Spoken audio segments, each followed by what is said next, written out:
Yo, yo, yo, yo, yo, yo, yo, yo, yo, yo, yo, yo, yo, yo. What is good, people? It's the last one of the season. The EPL preview show. Gooner TV is the home for it. And you know, we did this all season long. We did miss a few weeks, people. Can't lie. We have things come up in life, but we're pretty consistent with it. And this is the final preview of the EPL season. Yes, I know the EPL does not have the drama of some other leagues. I get it, I understand it, but this is the league that we chose to bring you each and every week, and we're going to continue with it because there is still the top five race to look at. So we're going to try to predict who will get those coveted 5 places for the Champions League.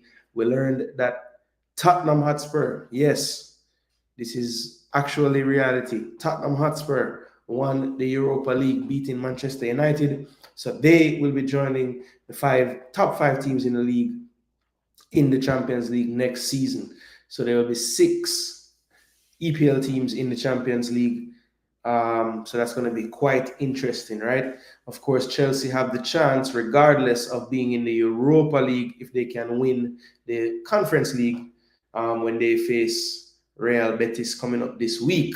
So that's going to be quite interesting. They have a big matchup this weekend against Nottingham Forest, and that's going to be pretty much be for all the marbles, I think. So we'll see what happens there. And then they have to turn around and play on Wednesday because their championship is actually in the midweek because the big one, the Champions League, will be next week, Saturday. Yeah, so Tottenham taking home a European trophy. You know, people asked me before the game, which team would I rather see us play, right? Or which team would I rather see win? And I always was saying, boy, to be totally honest, even though it's nice to banter Tottenham fans and tell them they haven't won anything in so long or whatever the case is, I don't know many Tottenham fans.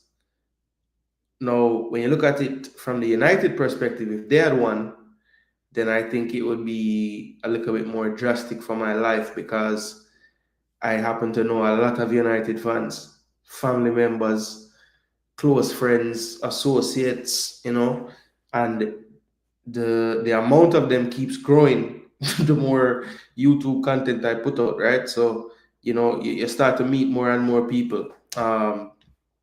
Duke said, let's be honest, there are no Tottenham fans. Brother, I can honestly count on one hand the Tottenham fans I know, right?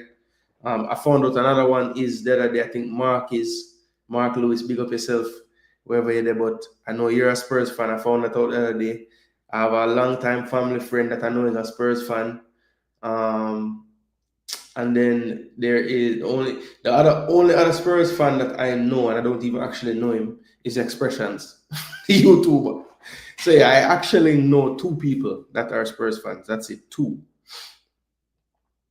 Yeah. But it is what it is. Tottenham in the Champions League. I think Ange Postecoglou, like, I don't like Tottenham at all, but a part of me was kind of happy for him to be able to talk to a lot of the pundits after the game. He had some choice words for Carragher. I mean, he wasn't really being serious. It was lighthearted, but you could see like he's like, yo, all of them that was talking mess about me, you know, all that. So I win the competition, as I told you. In my second season, I always win something. And I remember when he made that statement, including myself, I was like, this man is mad. But hey, they pulled it through. They did it. They did it. They were able to beat United.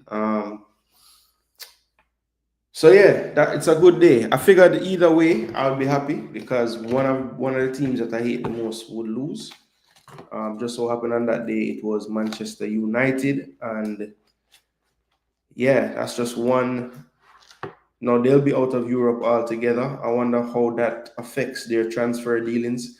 I don't think it should that much because, I mean, even though they are where they are, at the end of the day, they are Manchester United. So I think players would still be drawn by the history of the club, and you know, it's still a top name club. So, you know, I don't think it should affect them to the point where they can't get anything done in the summer that would want to do. I've done a lot of things in this book since the last time I did one of these. Big up yourself, Nitro. What go on? So I didn't get a chance to do week 37. I tried to put out a post so that people could put the picks there, but I got a few comments. One comment I remember from Pristine, who always does the picks. Pristine was saying, boy, it's too difficult to pick these games because you don't know what team's playing for and all these things, which is a valid point. But hey man, it's just picking games, you won't get in trouble for getting them wrong. So anybody that is tuned in tonight, if you want to just take part in it, even if you have never done so before, I definitely encourage it. The format typically of the show is I will pull up the teams, the fixtures, and I will talk about their histories, their recent form against each other, trends, stats over the season for them.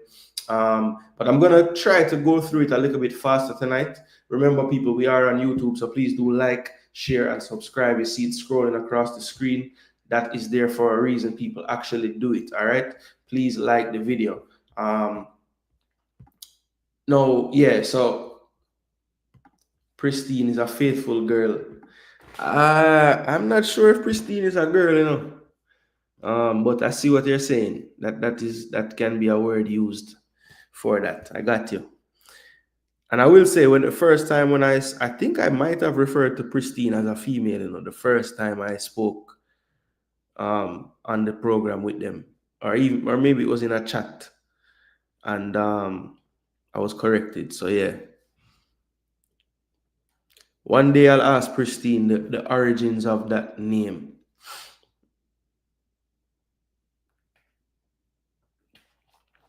People, I'm just writing down the fixtures, and the reason why I want to go through the games a little quicker is twofold.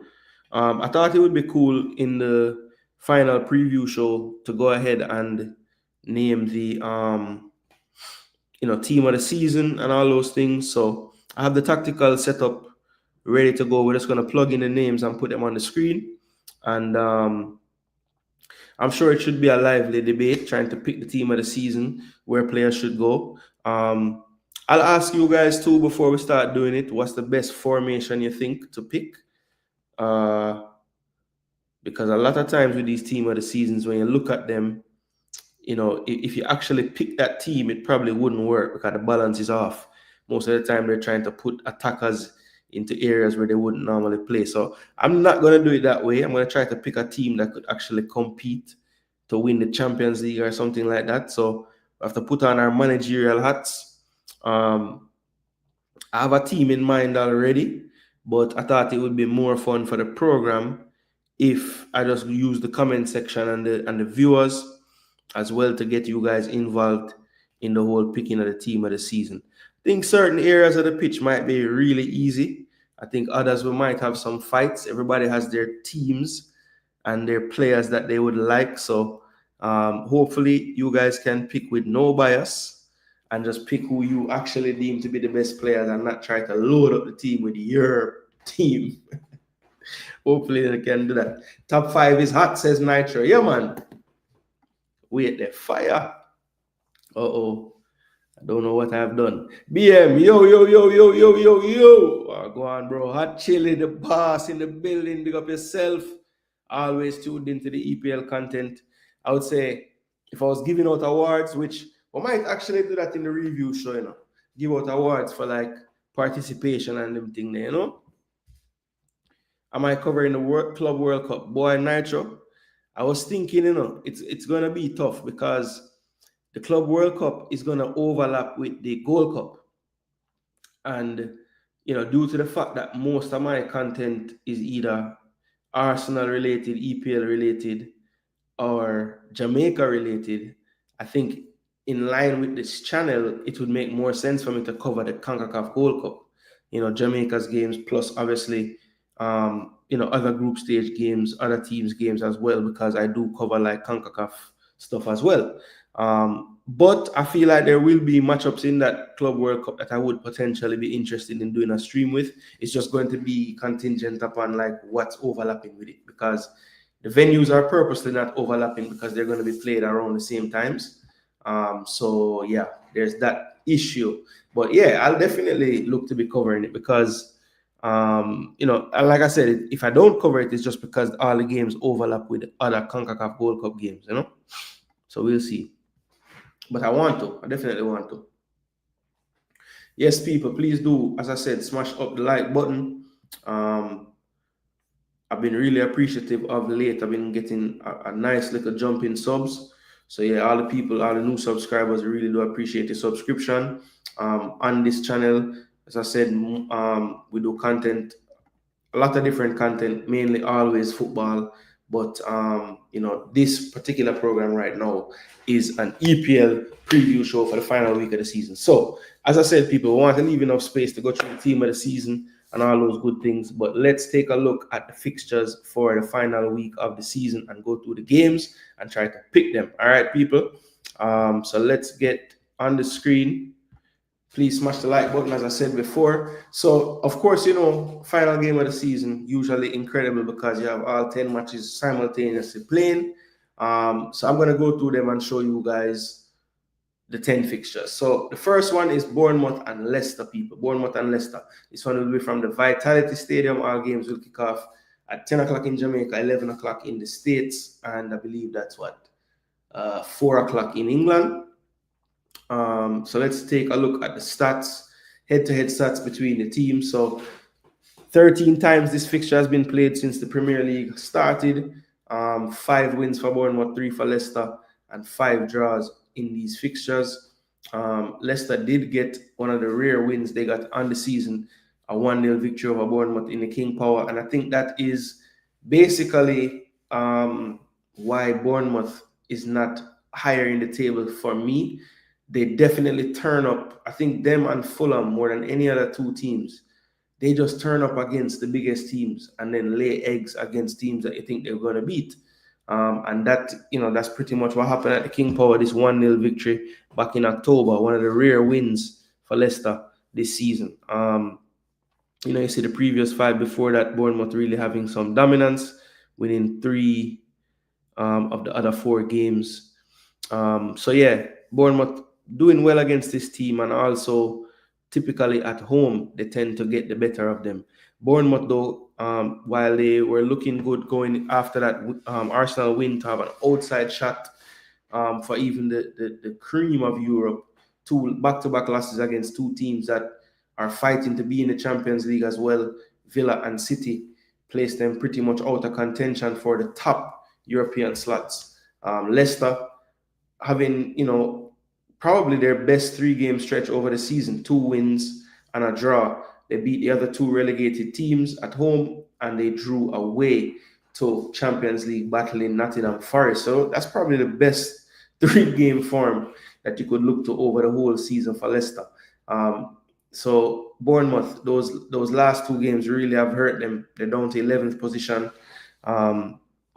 You see, they're going to pretty much be in the lead on most of these statistics. Goals scored per match, Leicester a paltry 0.89, so less than 1 goal on average per game.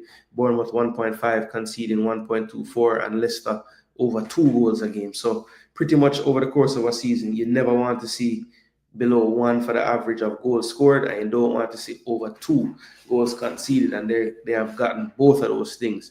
8 clean sheets for Bournemouth, 3 for Leicester. 1.92 chances created in matches for Bournemouth, 1.22 for Leicester.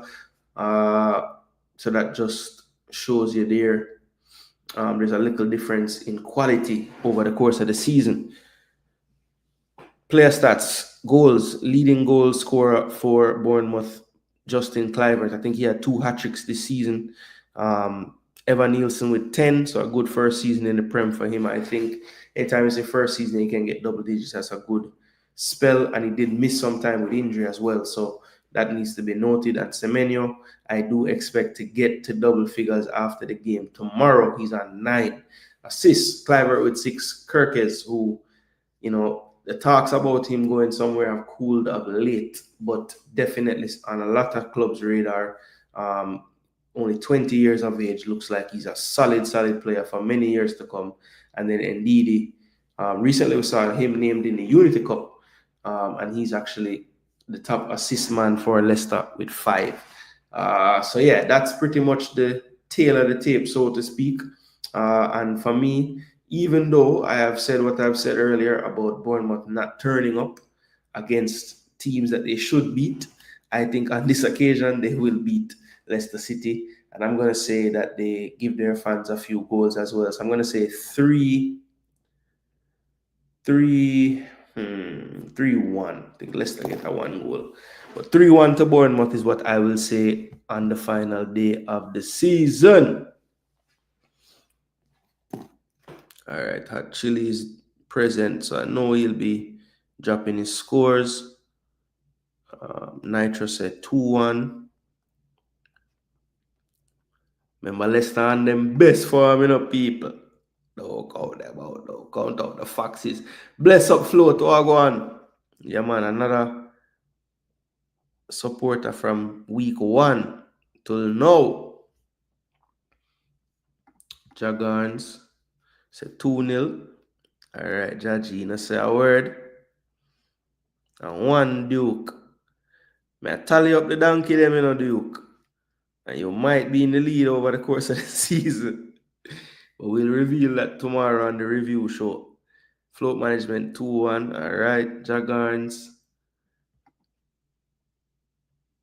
said 2-0. And Duke said 2-0 as well.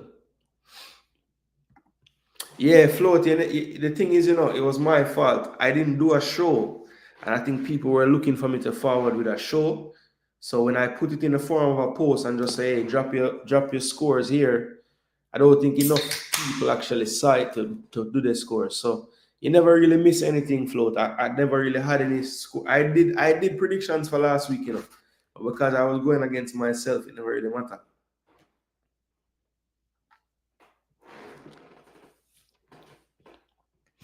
Yeah, that's the figure. People saw it because, you don't really see community posts as much. I mean, it's easy to miss, put it that way.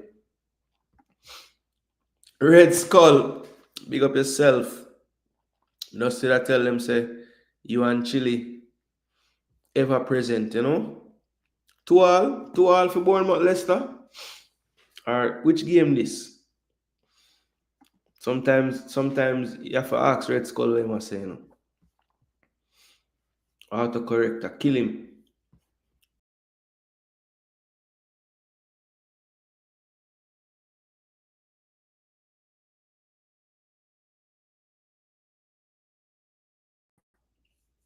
My bad, people, my bad. I don't know why I'm running a while ago. Let me get this back on the screen. So 2-2 Leicester City. That's it. You see what I mean? The man put 2-2, and him right Leicester. Yes, I make me know say that game there. Well, might be down for 2-2. Let me know if that's correct. I'm not sure. I think it is. All right, let me go back to the next fixture now. Fulham and Manchester City, people. This one should be a good game, man. Because Fulham, as I said, they always play the better team them well, All right, so stats. 33 games played. It's very lopsided, people. 20 wins to City, 4 wins to Fulham, 9 draws. And somehow they have 3 wins away and only 1 of those wins at home. This season, 3-2 win for Man City. Last year at the Cottage, a 4-0 win for Fulham. I think it was also one of the last games of the season, as you can see by the date. But they have been really giving Fulham some issues. They have won their last 5 games against them. Manchester City looking more like Manchester City form the last 5 games, except for that 0-0 draw against relegation Southampton. They have wins over Everton, Villa, Wolves, and Bournemouth. Fulham, on the other hand, they flirted with, really top European place a few weeks back. Them, similar to Bournemouth, have had indifferent form, let's call it, only beating Southampton and Brentford in their last 5, with losses coming to Everton, Villa, and Chelsea in that stretch. So Fulham in 10th, City in 3rd. You see City have 5 more wins. Fulham have drawn 1 more game, but City have four less losses. Goals scored per match, City just under 2 at 1.89. Fulham 1.46. They've conceded 1.41. Man City conceded 1.19. 12 clean sheets for City, 5 for Fulham. Chances created per match, City leading that again 2.41 to 1.68. Goals scored on the season, Erling Haaland with 21. Seems like he's been that number for a long while, but still prolific. You know, they'd say it's a weaker season for him, but 21 goals in a weak season. Trust me, my team could use a striker like that. Raul Jimenez, 12. Alex Iwobi, 9 assists. Anthony Robinson been on 10 assists forever as well. Savinho, 8. Kevin De Bruyne, this late season resurgence of output has him up to 7 assists now. So that is, I think, one of the things that you can point to with Man City this season. When you look at this list right here, City is a team that always get about 3 players with 10 goals. And you can see no one above 9 other than Haaland at 21 in the league. That is a big issue for them this season, I think. They're not getting the goals from all over like they normally do. And Haaland having a down season for his standards this year, you know, that's going to make you finish 3rd or lower in the league compared to 1st. So Man City and Fulham people, look, I just feel like Fulham, even though I know they play Man City or they play tougher teams tough this year all season, I just feel like City is on it right now differently, you know. You know, I feel like Kevin De Bruyne last game, you know, maybe the players really, you know, they want him to go out with a win, I'm sure. But let's see, you know, it is at Craven Cottage, but I just feel like City is gonna have just enough to win.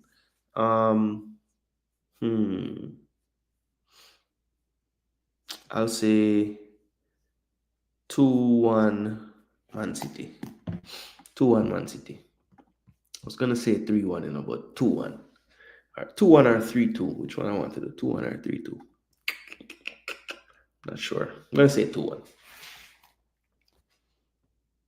Okay, yeah, I have it right. That is good. That is it. That is it. Bless up, Jordan. Big up yourself. I know you're not the predictor, but thank you for tuning in same way. And like up the video. Jordan, at the end of the show, or not the end of the show, but after we do the predictions, I'm gonna go right into like team of the season, player of the season. Once we get through looking at the fixtures and the tables, to try to predict the top 5, then we're gonna go right into that. So maybe you'd like to participate in that, but we know you're gonna pick load Liverpool players star Jano. Nitro 3-2 to City. All right, so 1 City win. Skull agree. 3-2 City. Let's end the season on a high at least. Yeah. I would think they want to. Scholar David laugh. 3-1 City. Says Chile. Chile had a rough year this year because he's been picking against his team. Reverse psychology and all kind of madness, you know.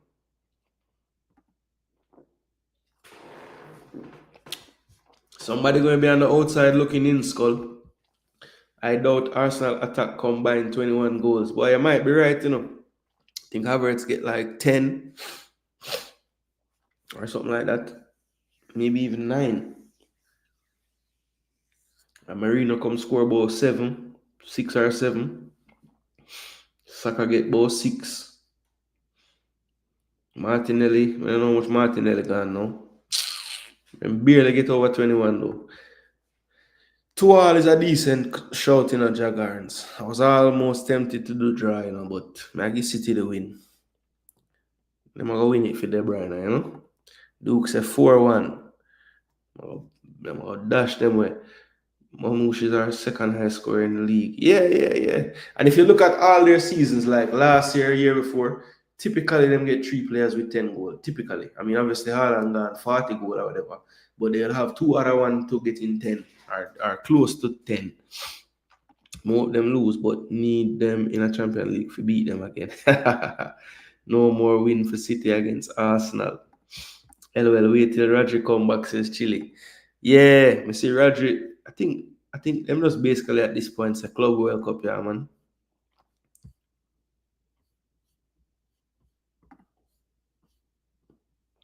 Ipswich, West Ham. So this game, Ipswich, of course, relegated. West Ham got the better of them 4-1. You see, not many games, not many times they've played in the Premier League era. Only 9 fixtures played, 4 wins for West Ham, 1 for Ipswich, with 4 drawn matches. Prior to this, they hadn't played and since 2002 in the Premier League. They played back-to-back seasons against each other. Um, Going further down, Ipswich, 4 losses, 1 draw, so really, really bad form for them. West Ham, 2 losses, 2 draws, and a win. Must say over 5 games, that's one of the better stretches they would have had all season, to be honest. Ipswich losing to Arsenal, Newcastle, Brentford, and Leicester, drawing with Everton as well. West Ham beating Manchester United, drawing with Spurs and Southampton, losses to Forest and Brighton. 19th place, 15th place. Of course, at times this season, West Ham was basically that team just outside the relegation zone. Poor form from others, coupled with, them, getting a few more points under Graham Potter than they were before. Have pushed them up to 15th now in the table. Average score per game, 1.16. Ipswich just a little better than Leicester at 0.95. Remember, we were looking at that earlier. 0.89 was Leicester. Average goals conceded per match, identical to Leicester though, 2.14, 1.65 for West Ham. So not the best, but better than their opponent. Clean sheets, 7 for West Ham, 2 for Ipswich. Chance created per match, 1.49 to 1.22 for Ipswich. Jared Bowen leads the statistics with 12 goals, 7 assists. Liam Delap tied with Bowen as well on 12 goals. Good season for him. He's definitely out the door, I would think, at the end of the season. We've seen many suitors talking to him as we speak. Chelsea, Man U, among others. Souček with 9 goals. Have to start looking at Souček as a weapon now. I think it's pretty consistent him getting goals in this Premier League over his time there. Just has a knack for entering the danger zone at the right time, and then with his massive height, uses that to great effect and definitely does damage to teams a lot. So yeah, it's pretty consistently hovering around that 10-goal area every season. So yeah, something I've noticed over the years with Souček, he just gets goals. Jack Clark, Wan-Bissaka, 4 assists apiece. Wan-Bissaka named the player of the season by West Ham's club recently. So just keep the story going of leave United and improve. It's pretty obvious at this point. It has something to do with that. All right, Ipswich and West Ham. Ipswich and West Ham. Do the players give the fans a decent send-off heading back to the championship? Or is it a case where West Ham show some pride and get a 3 points to end off their season?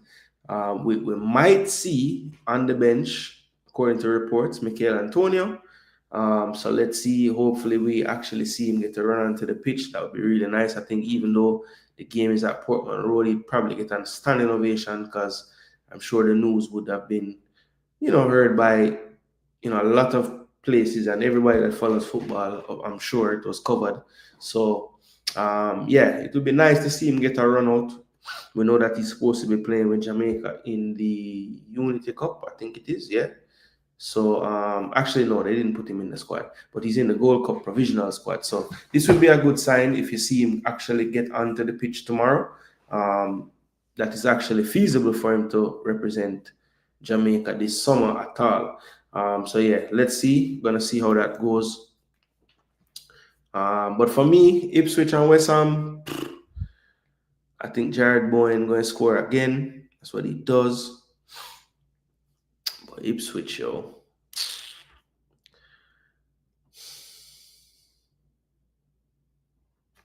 Yeah, I'm going to go West Ham winning. West Ham 2-1. Delap get a 1 goal in front time fans. I think about to leave. 2-1 West Ham. West Ham let me down a lot this season and I'm picking for them, man. Jeez, please. One more time. Zubimendi in a midfield, so Rodri I get the flames. Careful, Skull. Rodri bench Zubimendi for Spain in the boss. 2-2. Even though when Zubi did come on in that final, the man them never miss a beat, brother. Don't worry, as long as Uno get Verts, which was a perfect replacement for KDB, no more worry, you bums. Not dead. You dead, chilly. Yeah, Verts. I think it looked like them going after Reinders though from AC Milan. I don't know if he is a replacement necessarily for KDB, but he can play that position. Flames Rodri will show him why he started. But Chano Chile, the same thing we say. We're not getting Verts. Yeah, he might go Liverpool. The man saves Spain while Rodri was, that is a fact. Don't know about saving them, but he came on and it wasn't like they missed Rodri in that second half. West Ham 3-0 says Jaguars. I said I'm gonna let out all them frustration for the season for Ipswich. West Ham 2-1 to Chile. Float agree.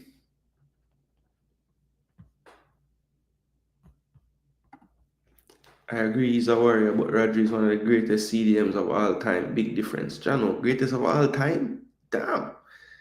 2-1 Ipswich. Oh, go on, coach.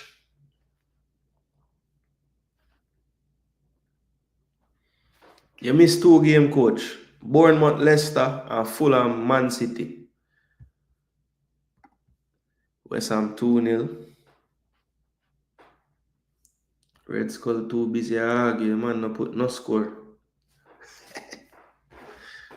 Drop a one score argument. I'm glad I'm not going to City, but Vex, angry everything in a one say him I go Liverpool. This league just get up.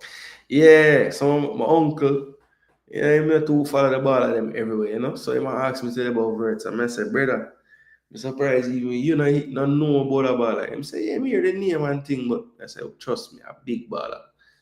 Yeah, you don't have to question if him good, brother. Man, wicked. 3-0, 2-1 West Ham. All right. 3-0, coach. All right, got it. And 1-0. All right, cool. All right, so moving right along, people. We have next the title winners, people. The title holders now. Liverpool and Crystal Palace. So Crystal Palace, they're going to what Liverpool probably went to last week after winning the trophy and then having to come back and play a game. Yeah, Liverpool was looking like them never even feel like play last week. So this is going to be tough to call, people. This is what Pristine was talking about. Crystal Palace, they're probably still drunk right now. All of them. It could be an extremely changed team as well. Because anybody with any kind of issues, Glasner, you know him going to rest them or just give them a chance to relax. And it might be a fully changed side. Liverpool, I don't know how Slack going to play because, last week he did make a few changes. Van Dijk never play.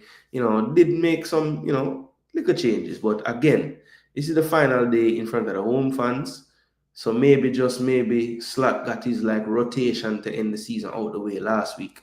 And we'll see more of the main players in this game.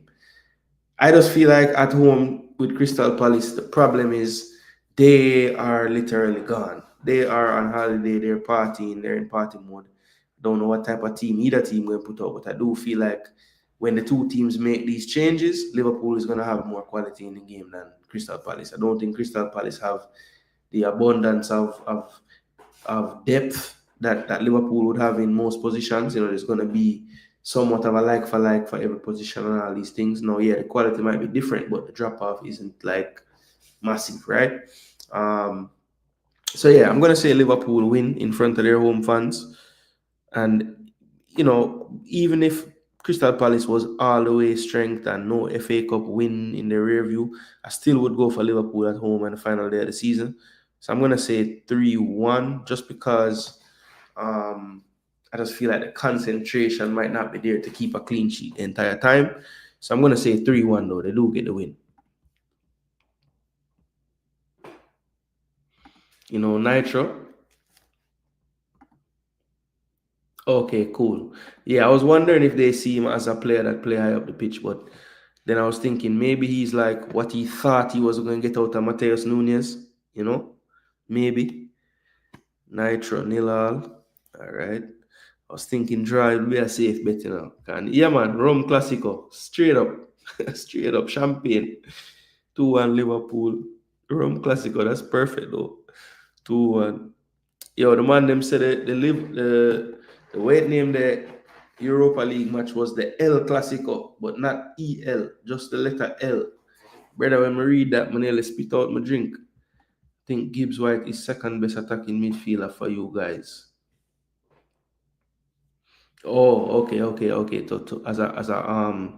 As a link to the club to a purchase. Actually said 2-2. So yo, them are made it just like Nitro.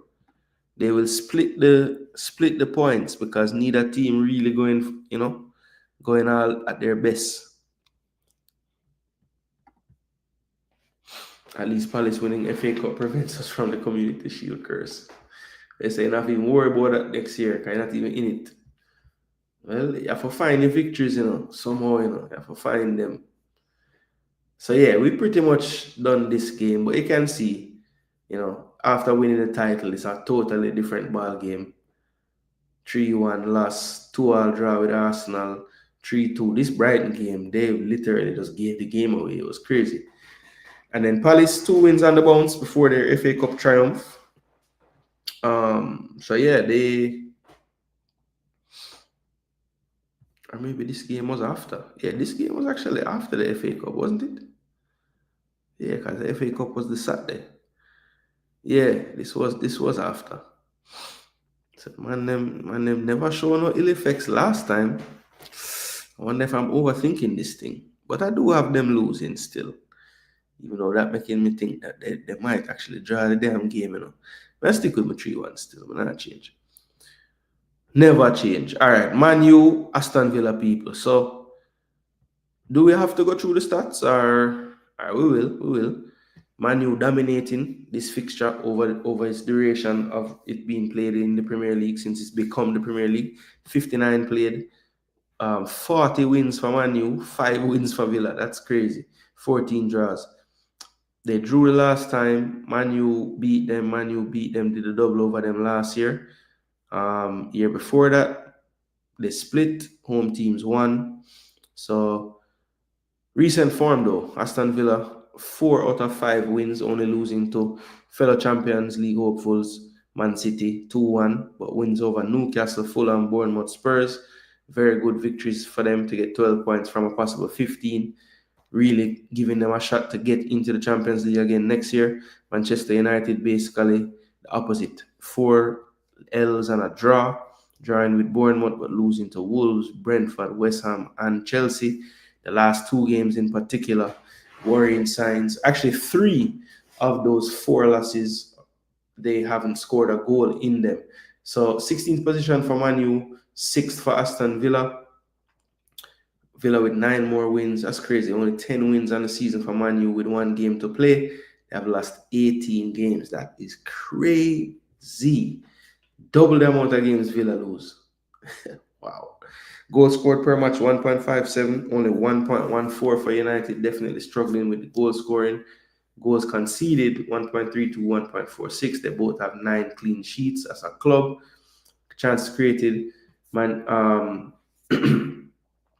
Villa at 2.43, Man U at 1.73. Watkins leading the goals with 16. Half of that, Bruno Fernandes and Morgan Rogers with 8. Rogers does have 10 assists though. Past Bruno now by 1. And Ali Watkins, good output with the assists. 8 assists to go with the 16 goals. And he's had a down season by most people's accounts. 16 and 8. That's not bad. That's not bad at all. It's not bad at all. But yeah, for me, people, no need to complicate things. I believe that Aston Villa will smash them. Could hear some boos at the end of this one. So I'll say 3-1 Aston Villa. I was tempted to say nil, but maybe they get a goal.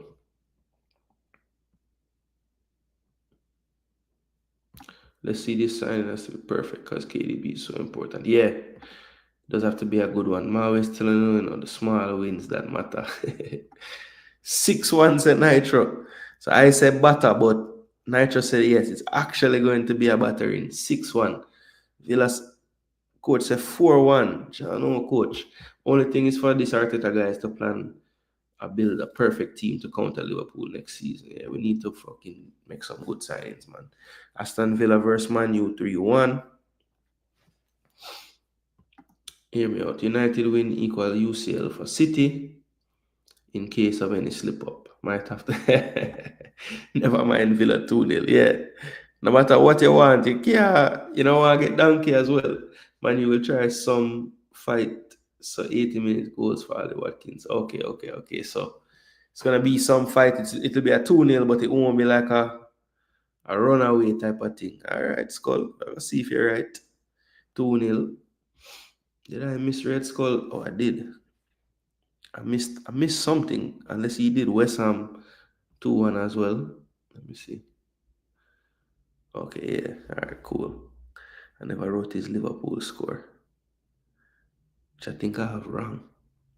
He said 2-1 Liverpool, and I have it 2-1 Palace.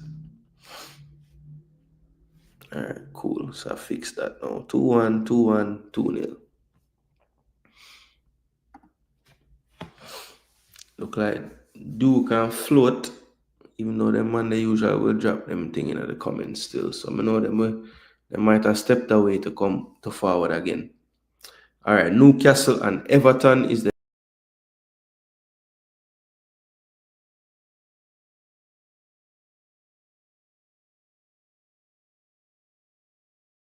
John Star. My bad, people. My bad. I don't know why I keep doing that.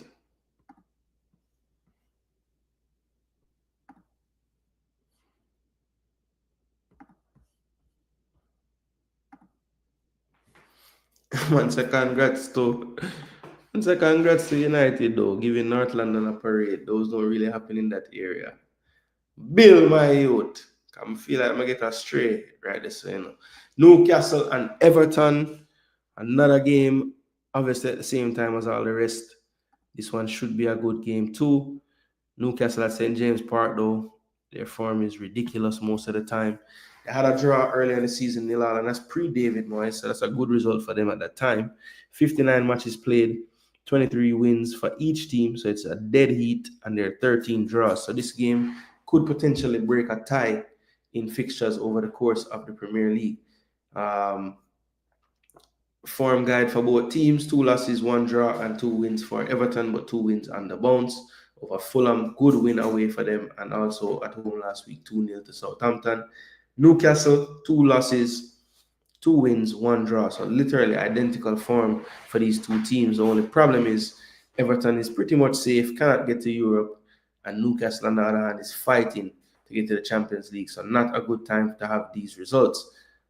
Big win for Arsenal, even though it didn't mean much for them besides getting the second place trophy again, which doesn't exist if you didn't know.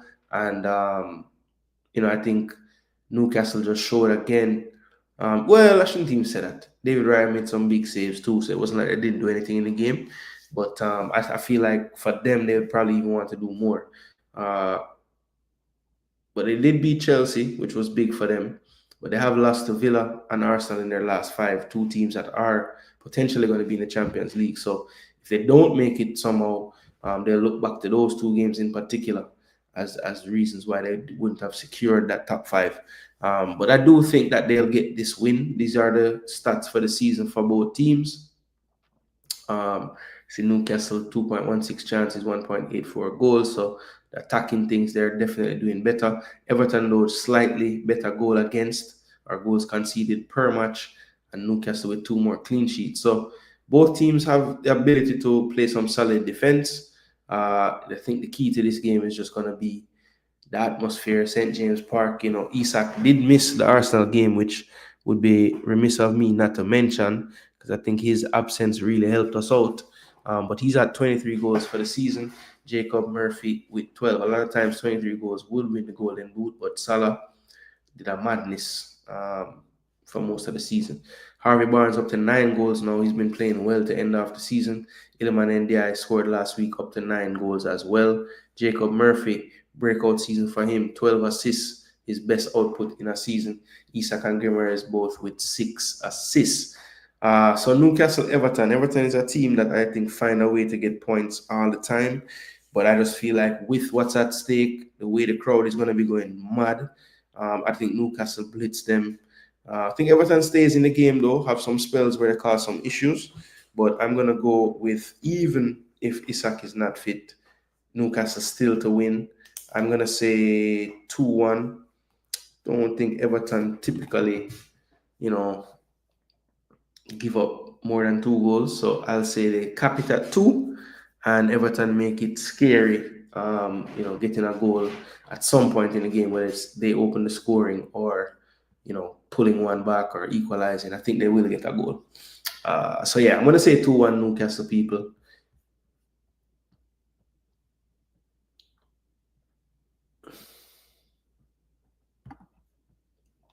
Two 0 Newcastle. Jaguar said 2-1. Nitro said 2-0. Skull said 2-1. And Chile said 2-1. Alright, cool. Let's go. Making good time. So I want to do this picking of the team of the season. So let's get through these people. Nottingham Forest, Chelsea. This is probably the main matchup in terms of league position. And, both teams greatly affected by the result in this one. So let's take a look at this one a little bit more.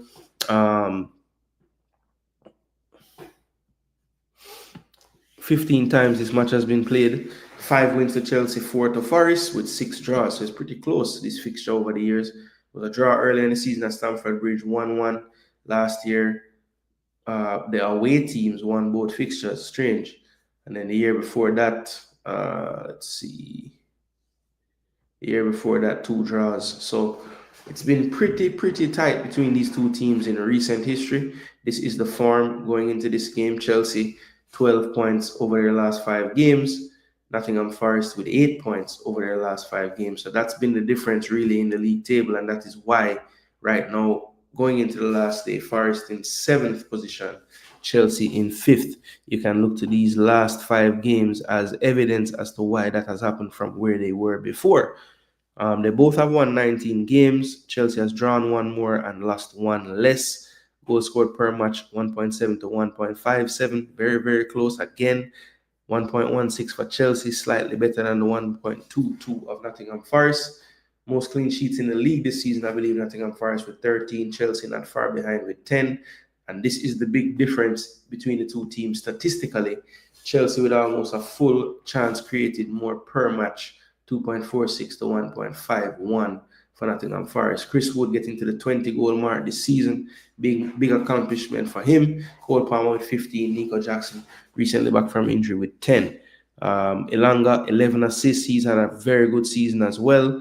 And Morgan Gibbs-White, excellent this season, 8 assists. Cole Palmer with 8 assists as well.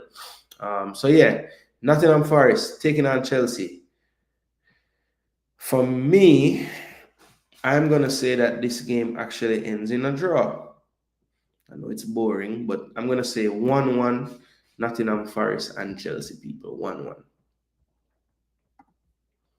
Please, Forest, beat these bums. Forest 2-1 says Nitro. That will break Chelsea hearts right there. Jaguars agrees. Coach agree with me. 1-1 draw. Forest 1-0 says Chile. Hot Bob Marley. Sanchez in a goal, so you know the thing go. Brother, I'm not going to laugh about Sanchez. The man been pretty solid for like the last, I don't know how long. 2 Ever since them start, my boy, 1 game and him forward blocking. He's been doing well, bro. I know you can't unsee some of the foolishness we him do before, but he's not doing so badly right now, if I'm being fair. Southampton Arsenal, people on the Sci-Fi channel. Let me put you over this. Fire. I hope me have Sci-Fi for my thing, star. I hate to have to try do some mad thing for find a stream of something, man. Please tell me say I have that channel there. Blood fire. People say a prayer for me here. Not that I won't be able to see it otherwise, but just now I feel deal with that. Yeah, look like me get joke star. No damn sci-fi bullcrap channel and hey, but talk too soon, people. That is it. Genuinely happy. Thank you. All right, so we're good to go on, people. Sci-fi is in there. Southampton, yeah, 49 played, 26 wins for Arsenal, 8 for Southampton, 15 drawn games. A lot of draws. Like this season, that I think we have 15 this season. All right, Emirates Stadium, 3-1 earlier in the season. That scoreline actually kind of flatter us, you know. The man them actually scored the first goal and actually had two good chances in the first half. I remember Archer dashing some in the first half. Um, yeah, after he came on, he got like a chance. I think he might have even gotten two chances. And then they scored first, and then we just kind of woke up after that. So, yeah, 3-1 earlier in the season. We had a 3-all draw in 2023 and a 1-all draw in 2022. So the year before this past year, or the last time they were in the Premier League, we actually only got 2 points off of Southampton. And the season before that, they actually beat us at St. Mary's 1-0. So they have a decent recent history against us, you know, 2 draws and a win, and we have 2 wins. But the form would suggest that we should win the game. They haven't won in the last 5. They have 3 losses to Everton, Leicester, and Fulham. They drew with Man City. That was a terrible result for City. And West Ham, they drew with as well. Arsenal did beat Newcastle last week 1-0. That was a big win for the Gunners. 2-all draw with Liverpool, which, you know, you have to kind of put the asterisk by it. I don't think Liverpool were quite fully at the races. Then they had that 2-1 loss to Bournemouth, which was very poor, very, very poor Arsenal that day. And then 2-all with Palace, giving goals away just for no reason. And we did beat Ipswich 4-0 away the last time we played a relegated team away from home. Southampton only 2 wins from 37 games this season, man. Tough. 6 draws. Grand total of what? 12 points with 1 match to play. Arsenal with 19 wins, 14 drawn games. Yeah, so almost 15 and only 4 losses. What a waste of a season with 4 losses, man. Too many drawn matches. Average goal scored per match 1.81, just under 2. And this is the worst we've seen in the league this season, 0.68. And they concede the most at 2.27. Arsenal at 0.89 conceded. So that is very good. We have 13 clean sheets. So I think we're actually tied with Forest right now. Clean sheets on the season. I think we should get number 14 after this one is all said and done. Kai Havertz, there it is. 9 goals, 8 goals, 8 goals. So yeah, we are, once we get to 9, it's like we're just allergic, you know. Saka been on 10 assists since about December. And Odegaard with 8 assists now, and Rice with 7 assists. I wonder how much goal Rice have. All right, so I think Arsenal keep the clean sheet all season. If you count how many clean sheets we have, I bet you we have more away. For whatever reason, we keep clean sheets more away. I'm going to say Arsenal flat track bullies, so we're going to win 3-0. We're going to win 3-0. Hot Chili, Bad Mind says 1-1, and he's laughing because he doesn't believe it. If Forest win, Betsa Sanchez give a game. All right, Skullman, remember, we are forward tomorrow night, you know. So no feel no way. Jaguars 2-0. You know my thing set, brother. I'm not gonna run from it. I'm not gonna run from it if I'm wrong. 3-1 Arsenal. All right. Respect for the win, coach. 3-0 says Skull. So Skull agree with the score. Nitro said 2-0. So yeah, I feel like I'm gonna keep a clean sheet. Honestly, need to see youths play though. Yeah, 1 year is like him lost, brother. Man can't play again. When my Arsenal friend said we will be champions of Europe after beating Madrid, I didn't know they were talking about their rival. Jaja. Yeah, bro. That's what I'm gonna say. Oh, that was the game before. All right, cool. But didn't you say? Oh, I wanna always say. Okay, okay, okay. Did I write down 1-0 for you? I did.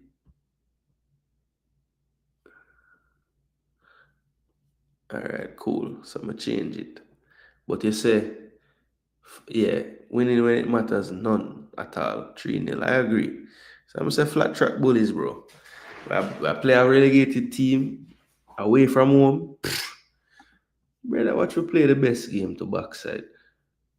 Yeah, I fix it, I fix it, I fix it. I'm glad you point it out because I would have throw off everything on your list. All right. Let's move along from Southampton Arsenal to Spurs and Brighton. So people, I don't even stats don't even matter here. None of this matters. None of this matters. Brighton is winning this damn game. I'm sorry, Tottenham, you are partying way too hard as a club. So I'm gonna say you guys don't even score. Right, it's the gift that gives sometime, you know. All right, 1 to Tottenham, 2 to Brighton. I'm not gonna give now bag up, but you're not gonna lose. 11 goals, 2-10 for Brighton.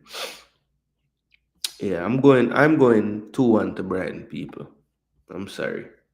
Yeah, I don't think Scholar joke, you know, but those say Scholar gonna have a big backup score, you know. Nitro 3-1, all right. 3-1 Brighton. Me can put 15-1, you know. It might happen. Brighton 3-1 say Chile. And Brighton 2-1 say Dragons. All right, cool. Uh, Coach said 3-0. Man say a 15 you want to see. Bro, me just feel sorry for it. Actually, I don't even think Tottenham fans give a damn. The man them just gonna sing Champions of Europe. You'll never sing that. You'll never sing that. You'll never sing that. The one tune them love singing, man. That one thing about English fans, you know. Every team sing the same damn things, you know. Just depend what you're up to. All right, so Wolves and Brentford. This actually is a game I'm looking forward to in terms of like the attacking players and how the team's been playing.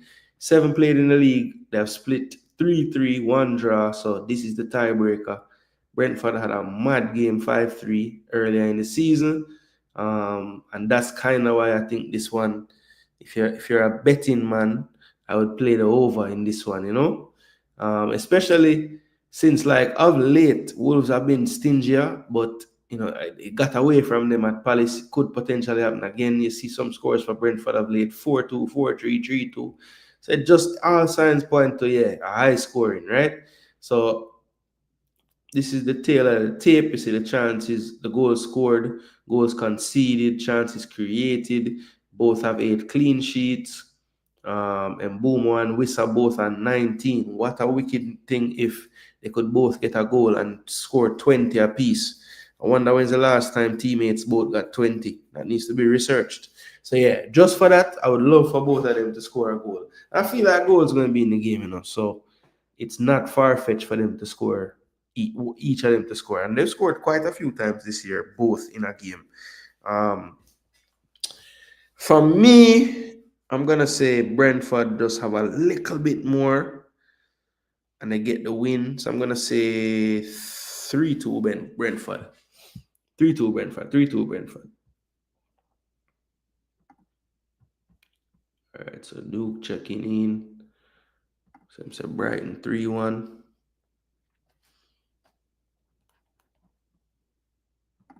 Coach said 2-all draw. Wolves and Brentford. Arsenal 3-0. Skull said 2-all. 2-all again. You want to like 2-all so?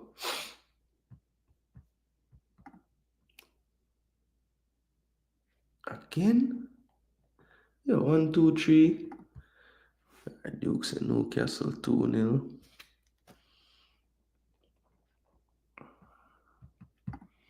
Villa 3-0. Yo, this man pick against Man U a lot. You know some clubs who can't sing that. Yo, so what do you think we did win in that whatever year that was, 93 or whatever? Cup Winners' Cup of Europe. What wrong with you? That no count. That's not as bad as me wanting to claim Community Shield. That's an actual trophy. Pool 2-2.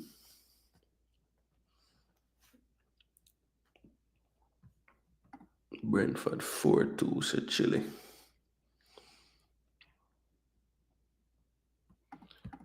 Wolves 2-2.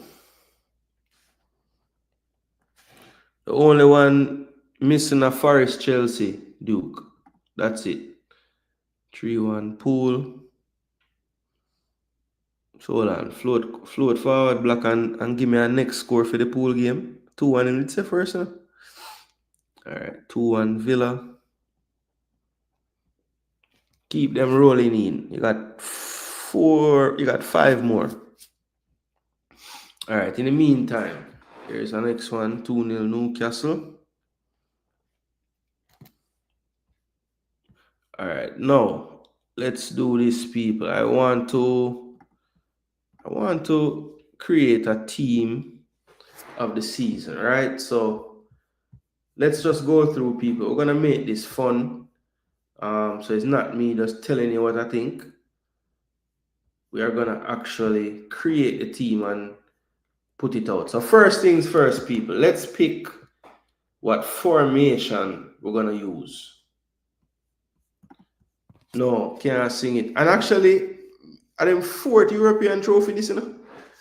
It's just before our time them win, but them have other European trophies, so we couldn't sing that to them before this either. 3-1 Gunners. Alright, with them there 3-1. So you have 3 left. Forest Chelsea. 4-2, 3-2. Well on. We never lose a game. You mean 4-2, 3-1, right? If we have the extra player there, you know, you can't beat me, you know.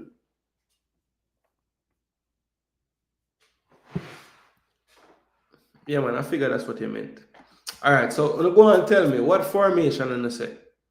So Nitro said 4-2-3-1, and I actually agree, but I could see if we get any other vote just in case. I'm gonna pick the team, you know. Alright, you guys can see that, right? Yeah.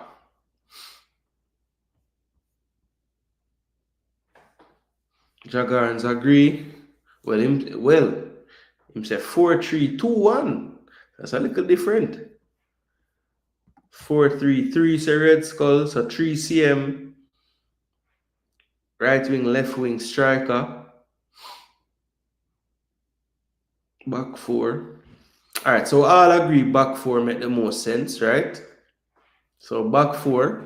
So now we just have to figure out between the 4-3-3 and the 4-2-3-1.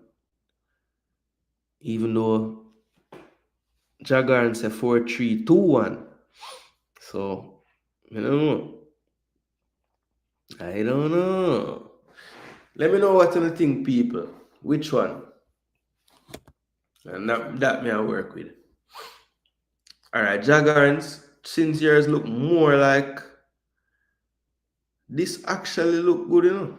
4-3-2-1 business, you know. Okay, you kinda get you can pick one more 8-ish, one more 10-ish. Then you have your wide player then. So I don't hate that one for your all-star team. What I say? Something like this. This can go on because it's basically a 4-3-3 as well. Yeah, so we get some more 4-3-3 there. So we're gonna work with this. We're gonna work with this, people. We're gonna work with this. Alright, now this is the part where we get down to the business now. So goalkeepers, people. Goalkeepers. Remember, this is the team of the season. See? Team of the season. So let me know the goalkeeper position. Let me know the goalkeeper position, people. So fill out the team in the people.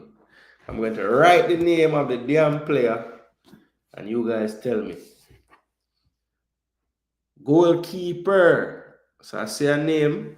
Nitro make an entry. Allison. All right. So Allison get a vote. I'm telling them my vote, you know. Forest and Chelsea.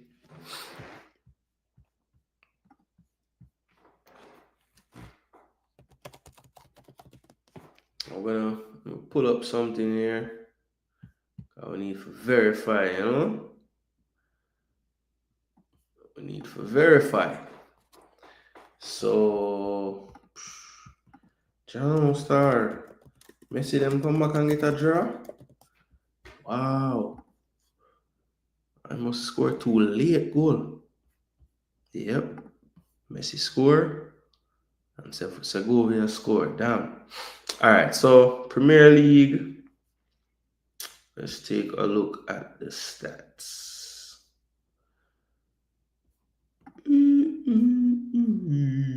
Remember, people, smash the like button. Please and thanks.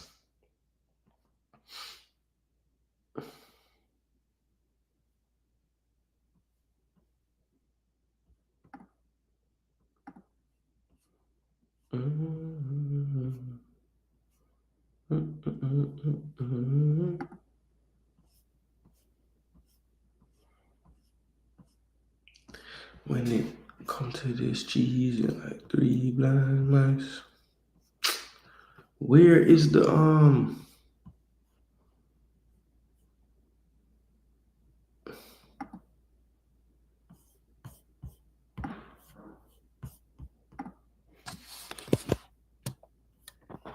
Alright, so let me check in with the comments. I saw Allison as the only one so far. Not Onana. Yeah, Raya has to be up there as well. Jagaran says Sells are the Arsenal keeper. Yeah, so I was kinda on the fence on the goalkeeper, to be honest. But the two that I had the highest was Sells from Nottingham Forest and Raya from Arsenal. Now, Allison, excellent show, because I think when Allison has played, he's been a lot better than even last season, right? But he did miss 10 games basically. So that's a factor for me, right? When you compare that to Sells, who I think has probably been the most consistent over the season, even though, if we're being honest, his the recent dip in form kind of coincide with not necessarily a dip in form for him, but he was so outstanding for long stretches that it looks like a dip in form, you know, when you really check it. But he has played every game this season, right? And I believe, if I'm not mistaken, Raya has done the same in the league, but I'm going to double check. Yeah, Raya has played every game this season as well.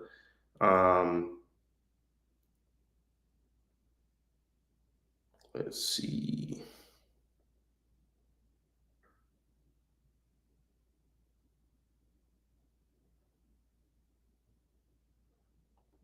But when you really go further down in the metrics, I think what takes Raya out of, for me personally, what would take Raya out of getting it is the errors, right? So he's had 9 errors leading to a shot this season. Way too high for me. That's really the only thing that I would say he has done badly this year. Is just been a little loose with the ball, or looser with the ball than I would like. You know, when you compare that to Allison, who played 10 less games, and Sells, who's played every game, you know, for me, it's kind of clear who I would give it to. I have to be unbiased, people, and say that Matt Sells would be my choice for goalkeeper in the team of the season, people. I saw one person kind of agree, because they did say that you know, they would go with that player. Honorable mention as well, I think deserves a shout, is Flecken from Brentford. You know, he has done really well as well. but I think the knock on him is errors as well on the ground. But he needs to definitely be mentioned. I think Flecken just misses out for me.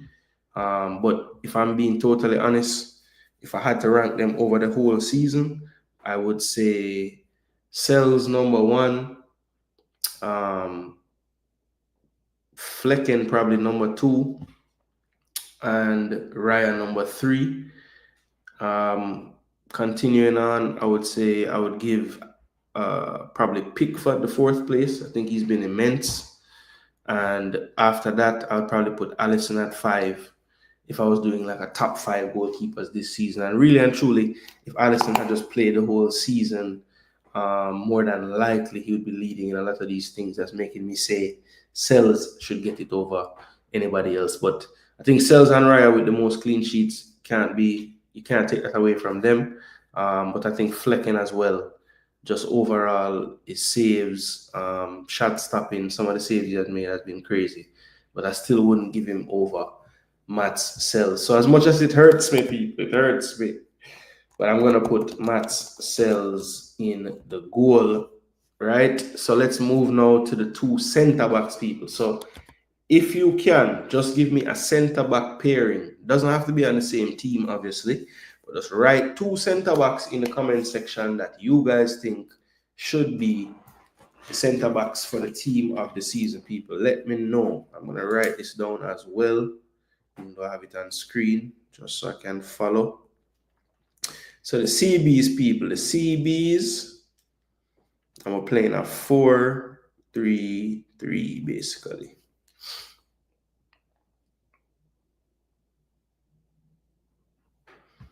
Yeah, so we'll get enough Sells vote. And in the end, I might damn sure. So even if it's me alone, I vote. But no, if it's just so egregious to where everybody has say one thing and just me one, me I work with what the masses I work with. But keep in mind, I'm going to be giving my take towards it, which might sway how you feel about it in the end. But let's see what you guys think about centre backs this season. Who would you put as your starting centre backs if you were creating a team of the season? I have two players in mind, but I want to see some feedback from the public before I tell you guys what I'm thinking as far as that is concerned.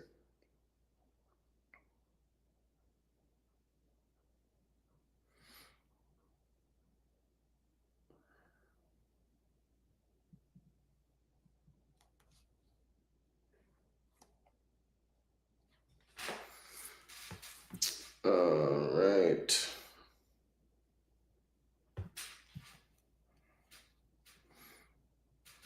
So if I'll tell you right now, one of my players would be in this if he didn't get injured. That's Gabriel Magalhaes, but I'm going to keep it consistent, people. I kind of excluded Allison, knocked him off for not playing as many games as the other candidates. I'm going to do the same damn thing for Gabriel. So, Gabriel, big up yourself. If you had finished the season, I would argue for you right now, but I can't. I think one of the CBs we could probably all going to agree on, and that's Virgil van Dijk. I think he has pretty much been back to his best this year. To be totally honest, I think that second defender is going to be the tricky one. I would say, let's just put it this way. I have about three candidates for that second spot, right? I think Murillo from Forest deserves a lot of attention in terms of for this second slot in the team.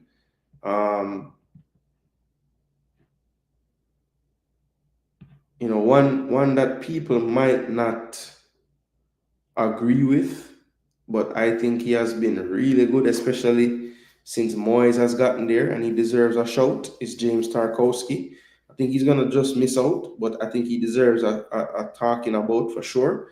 And then the other one is the player that has been linked with a move to Real Madrid, if it's not official yet, and that's Dean Housen, representing Spain by way of Netherlands. But he's just above that threshold of playing enough games. He's gonna finish the season on 32 games if he plays tomorrow.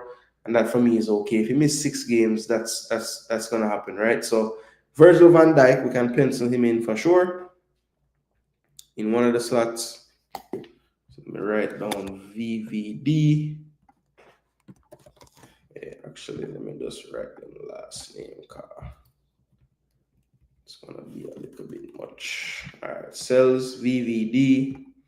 So yeah, for me, the choice is between what's his name, Murillo and Housen from Bournemouth. So you guys let me know which one of those two, or if you have any other ones. I see one Murillo there.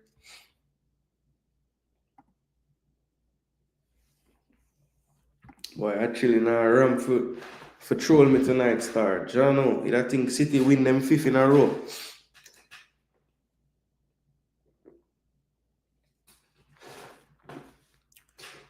It's alright, Chile. VVD and Murillo. So people going Murillo over Housen. Murillo had a big season still, you know.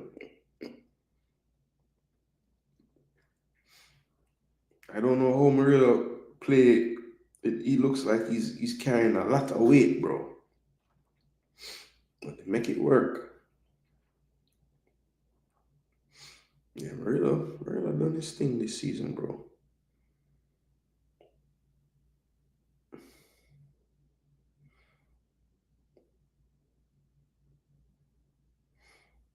You know who's had a good season too?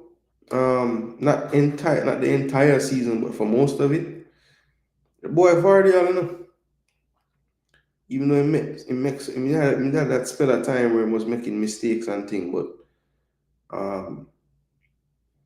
he's been pretty good of late, especially. Yeah, Milenkovic. I like Milenkovic as well, you know. But I think Murillo is a little better for me personally still. But you say you're going for him. You're going for that guy as your choice with Virgil. That's not a bad shout, you know. And I should have mentioned him as well. He deserves a mention at least. So Milenkovic, thanks for bringing up that name.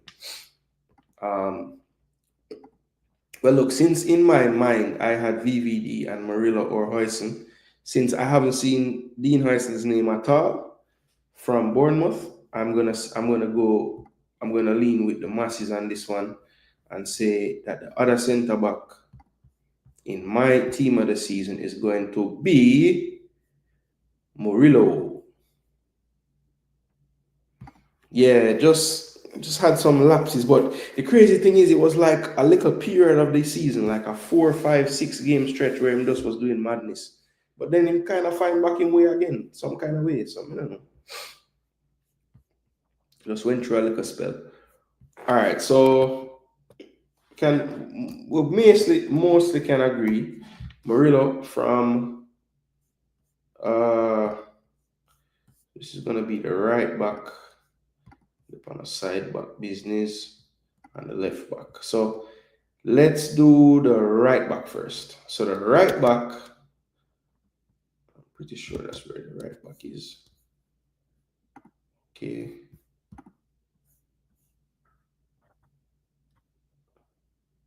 Yeah. So the right back.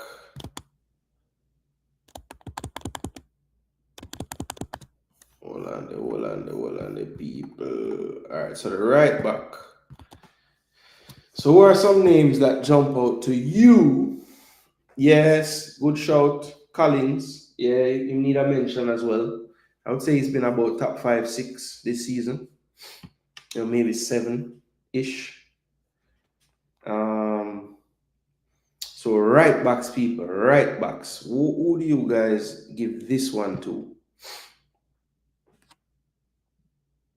So I see some Trents in the chat.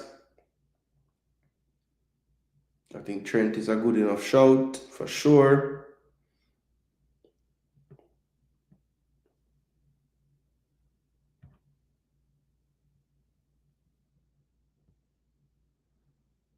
I mean, I know he's in a bad team, but I think Wan-Bissaka has been really good this year. I mean, perhaps not good enough to get into the team of the season, but I think he's done well.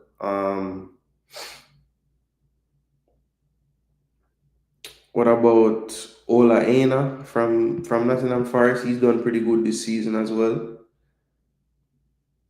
And he's played most of the time at right back. Daniel Munoz as well deserves a look in. But I don't know if he's been. I don't think anybody really has been better than Trent, to be honest, I guess the only knock on Trent is 32, 33 games. If he plays tomorrow, he only missed 5 games, so that's enough. Is there any right backs I'm not thinking of though? I don't think so, Timber was decent, but not team of the season. I don't think I'm missing anybody that needs to be there. I think Livramento from Newcastle has been good. But not team of the season good. So yeah, I mean there's no need to really look so hard. Hot Chili said Trent or Munoz, Jagaran said Munoz. I miss the days when I could argue for Kyle Walker against everybody. Munoz without a doubt. Aina is a good choice as well.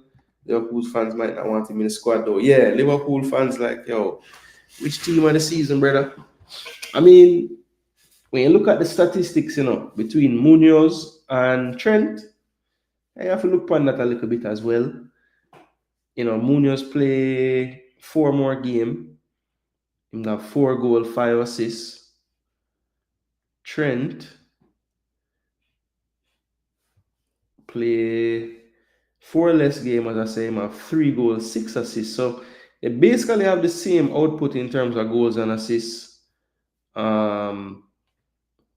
Trent have 4 errors leading to shot. Let's check Munoz. Munoz only 1 error leading to shot all season.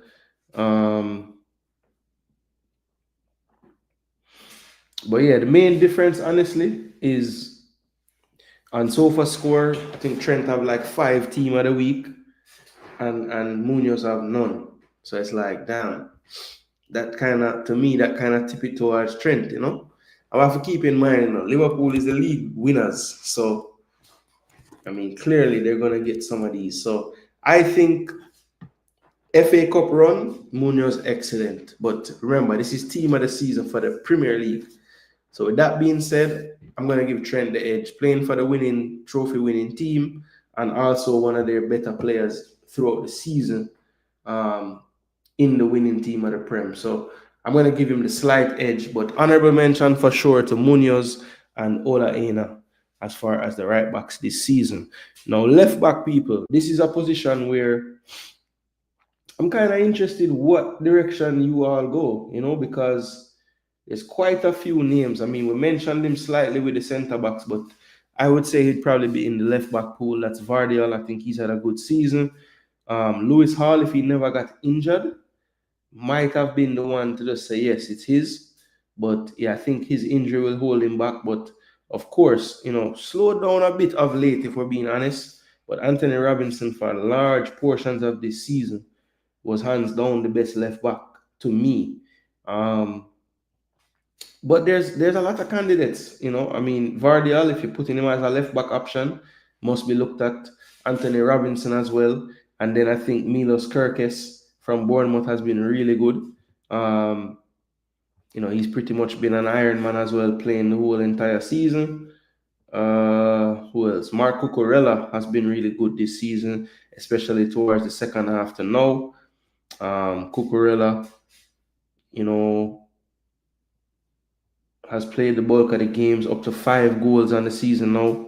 Probably one of the highest goal scoring seasons, I would think, for him. Let's see, who else? I don't think Skelly, even though he's had a great impact, don't think he's played enough to warrant him making the team of the season. So, look, for me, the left backs, let's see if I'm missing anyone from the chat. So I think I've mentioned the same names. Yeah, Trent it is, I agree. Kirkes, okay, I like it. I like it. He was in my top three mentions. Robinson, then Kirkes says Chile, and then Jagarns another vote for Kirkes with Guardial and Robinson in that order. So look, for me, right, my personal choice that I think would make the most sense is probably going to be my boy the name now.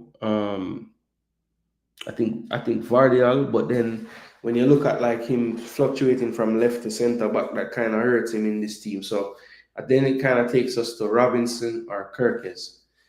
Uh tough call. Tough call. And remember, this ain't about which player you like more or none of that. This is literally just this season's performance, right? Keep that in mind.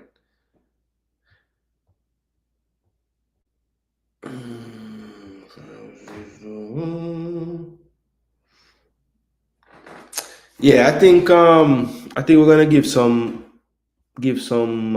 flowers to the left back of Fulham this season, people. I'm going with Anthony Robinson as the left back. Team of the season, Jason Gooner TV. Team of the season, Anthony Robinson. A-Rob will be at left back. So commiserations to Milos Kerkes and Josko Vardial, but I'm going with Anthony Robinson. So the back four is set with the goalkeeper. So in goal we have Matt Sells, Nottingham Forest, Virgil van Dijk of Liverpool, Murillo of Nottingham Forest, Trent of Liverpool, and Anthony Robinson of Fulham. Now, interestingly, Arsenal have the best defensive record in the league, and I don't put any Arsenal players in it. It's quite interesting, but that's how it goes. I think these individuals have been better over the season. So, no Arsenal player there as yet, and let's see how long that continues. Now, I think it will be smart if you look at the system that we're going to play. We're going with a 4-3-3. So, in essence, I would want, one to be a little more attacking, right? And one to be more of an 8 traditional that, right? So, just move them, brother. I don't know why them have the 10 this one. All right. So, let's see. So, we're into the midfield, people. So, who are you putting in that number 6 role this season, people? Who are you putting in that number 6 role? This should be an interesting one. I think there's plenty of options here. So let's see what you guys think. Yeah, man, it's gonna be interesting. So I'll just go right out and say it. I think Caicedo, Gravenberch, definitely would be in the running.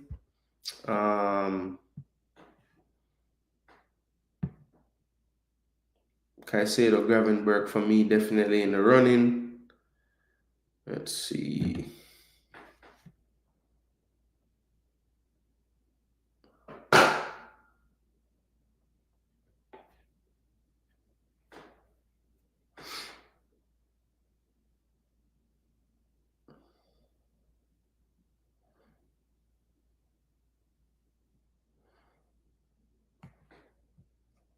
Who you guys think? I think it's between Caicedo and Javari said Lewis Skelly or Hall. Yeah, well, Hall been great, and I don't think Lewis Skelly played quite enough games to warrant getting in over some people, but he's had a big impact. Can't take that from him.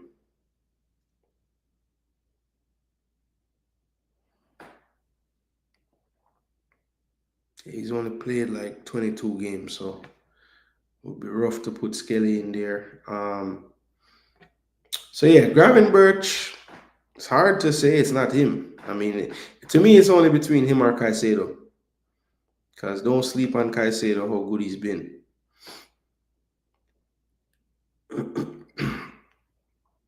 Caicedo's been really good.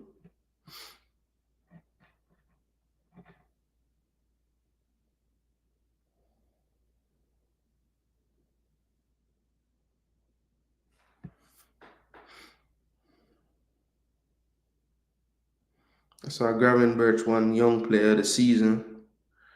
So that's big.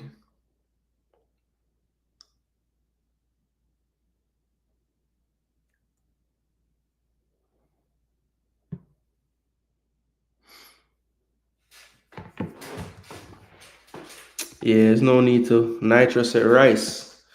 I think Rice would more be in that number 8 role. That's where I'm looking to see if he can make the team. But definitely not there.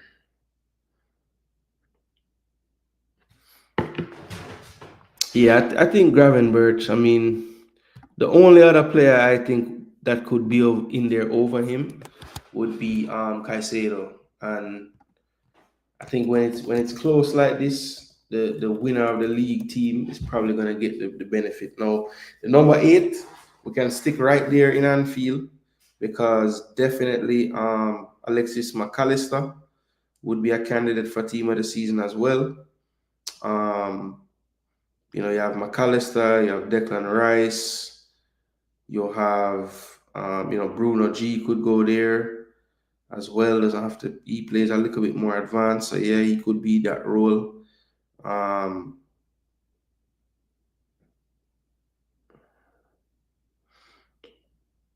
Would you put Bruno there? Because he plays a lot of number 8. I think Yuri Tillemans was excellent this year as well. We can't put everybody in the team, people. We got to decide.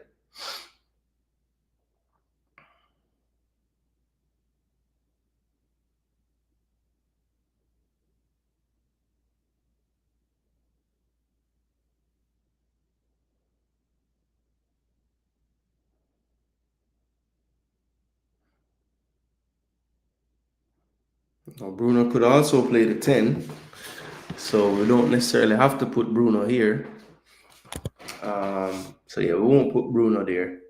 So yeah, I think this 8 role is between basically 2 players. If we're being honest with ourselves, I would say those 2 players that this particular position would be between is Declan Rice and actually 3 players. Sorry, actually 4 players. To be honest, if we're being totally honest, it's probably 4 players.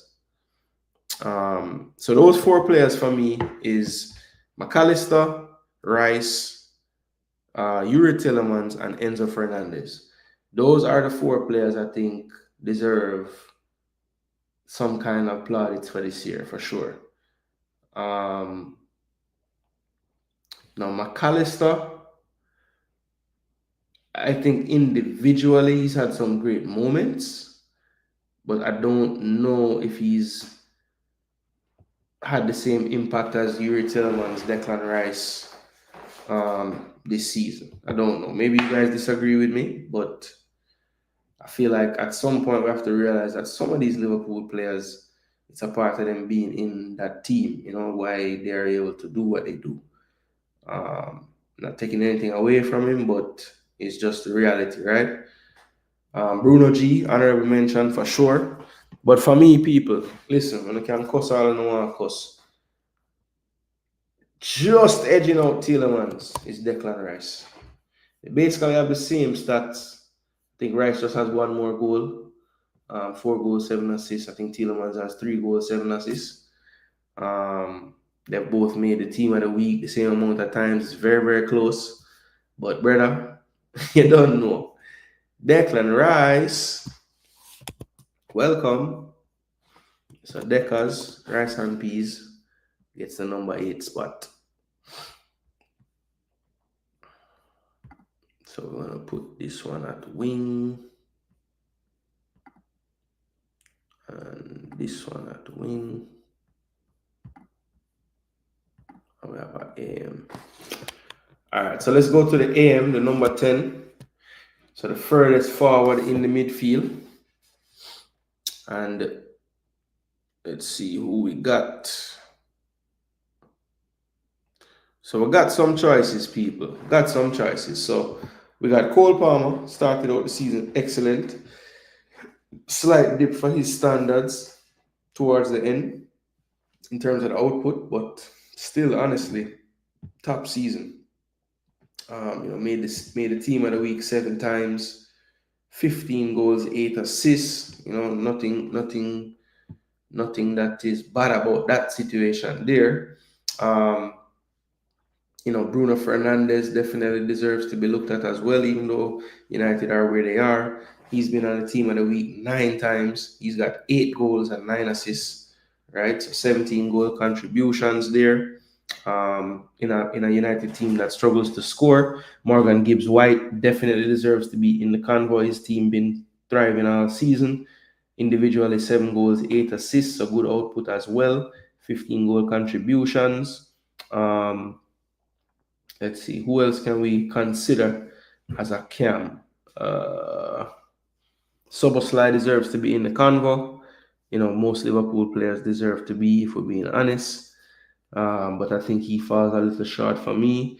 So yeah, I think the choice is between basically 2 players, if we're being totally honest about things, and that is oh yeah, Morgan Rogers deserves a shout as well.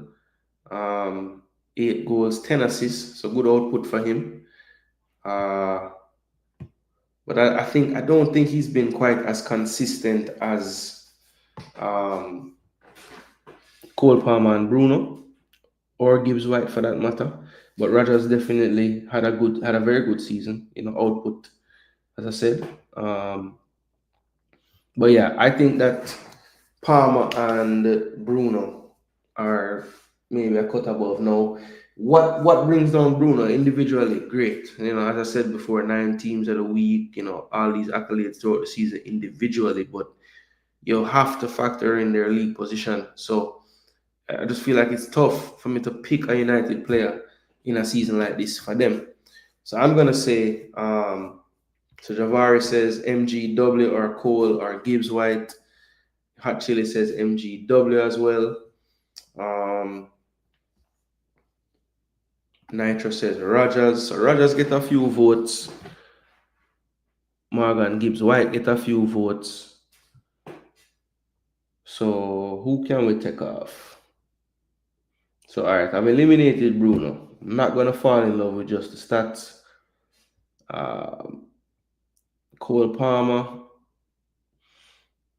I mean, he's kind of the obvious choice, because Gibbs White. I mean, he's got 15 and 8. I think Gibbs White has what I said, 8 and 10 or 8 and 9.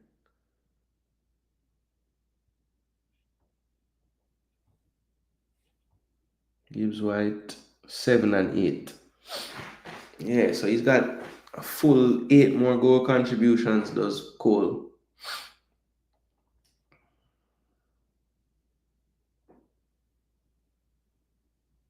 I think Rogers had 8 and 9. Yeah, 8 goals, 10 assists for Rogers. On the one team of the week, though.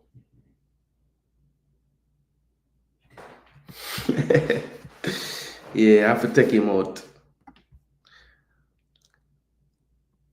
Yeah, I think it's Cole, man. I think it's Cole. I mean, I know we're kind of having recency bias right now. At points this season, we're like, yo, this brother, is he ever gonna stop scoring?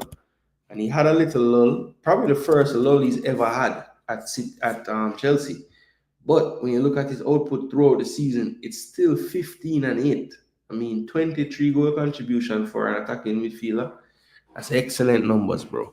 So yeah, I'm gonna go with Cole P. Yeah, I think he deserves it. So let's move now to left wing. Let's do the left wing first.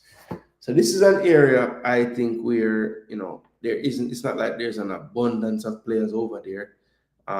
Luis Diaz, Heung-min Son. Guess you could say Semenyo maybe. Hudson Odoi, Trossard, Anthony Gordon, Anthony Alanga has been really good this year. Iliman Ndiaye from Everton. Yeah, so look, left wing people, I'm open to suggestions.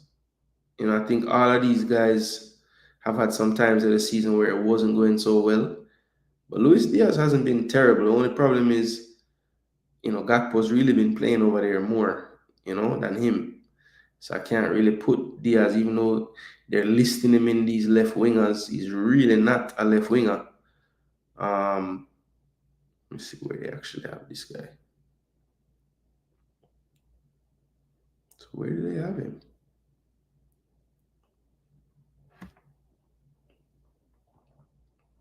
Hold on, people. Man, try to find something real quick. Season.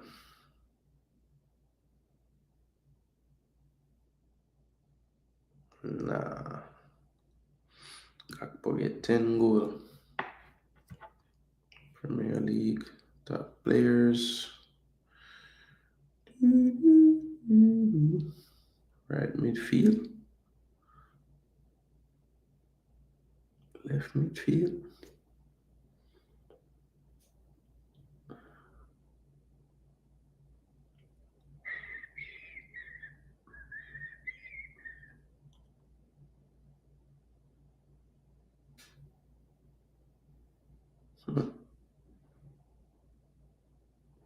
All right, so left wingers. Damn, who is it?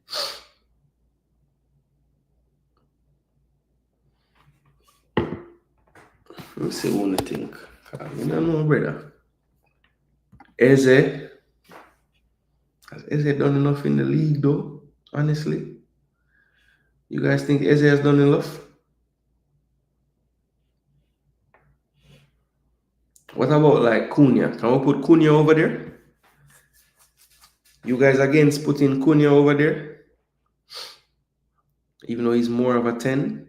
I mean, we are playing them, like when you look at the formation, they are like, they're not like on the touchline. They're kind of, I don't know what you guys think. Would it be crazy to put Eze right there, so?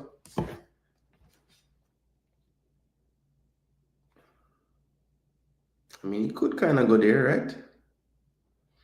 But was Eze's season good enough, though? That's the question. Let's check out the numbers. 8 goals, 8 assists, not bad. Played enough games, 33. Eze is not a bad shout, for that left side, But like who said it? Somebody said they don't think he should be there. Hudson-Odoi and Diaz. Shower Curtain said Diaz. Eze is more a 10 Nitro boss. So it not bother you, Shower Curtain, that Diaz basically lose the left wing role to Gakpo throughout the season. Cause that, for me, that kind of eliminates him, even though he play well, Don't get me wrong. But how can you have somebody take you out of your position and still go in the team of the season in that same position? That don't make no sense. Yeah, Elanga does play more on the right. That's what I was thinking, like on this spot right here on the left. All right, you know what? Let's skip over the left wing for now. I could go over the right wing because I don't think we have to even have the discussion, people. Mohamed Salah over there, so simple. Now let's move to the striker now, people. Now this is going to be interesting because we have quite a few choices, Yeah, man. When Salah come in like the easiest pick ever. We know say Salah win that. Easy. All right, so Salah on the right wing. Yeah, we not even waste time, people. Salah on the right wing. All right, so striker. So let's see. So basically, the options for striker are like this. Why the man read Chris's hood, bro? Why? All right, so Cunha, Isak, Haaland, Wissa, and Chris Wood. I would say that's who we're picking from. So let's eliminate. So all right, so Chris, I'm just gonna say, all right, let me just say the stats for those 5 players. 20 goals, 3 assists for Chris Wood. Right? Who else McCall? Chris Wood, Wissa. So 20 goals, 3 assists for Chris.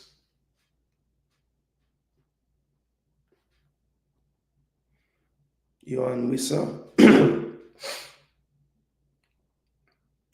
Wissa had 19 goals and 4 assists. So they're tied on contributions. So, you know, as good as Wood has been, wow, what a thing to say. You know, Wissa deserves a lot of credit as well. Same amount of goal contributions. Now, Erling Haaland, he has played 30 games, right on the cusp of saying, boy, I'm not playing enough games. But he has 21 goals and 3 assists. So he's played less, but he has more contributions than both of them. And then Alexander Isak, probably a lot of people's favorites for this. He's got 23 goals and 6 assists. So he's leading that GA race right there. That might just tip it over for him. And then the last player that I'm going to call a striker who really and truly can play there, but I think he's better off the striker. And that's Matheus Cunha, my baller. He had a brilliant season. Just missed games because he's a madhead. But he had 15 goals and 6 assists. So that seems to be that magic number, 21, 22, 23 GA. The only player to exceed those numbers is Alexander Isak. So I am going to put Mr. Isak into my team of the season. It's a numbers game for the attackers, people. So let's not fight against the data. 29 GA, leads the league in GA. Give him the title.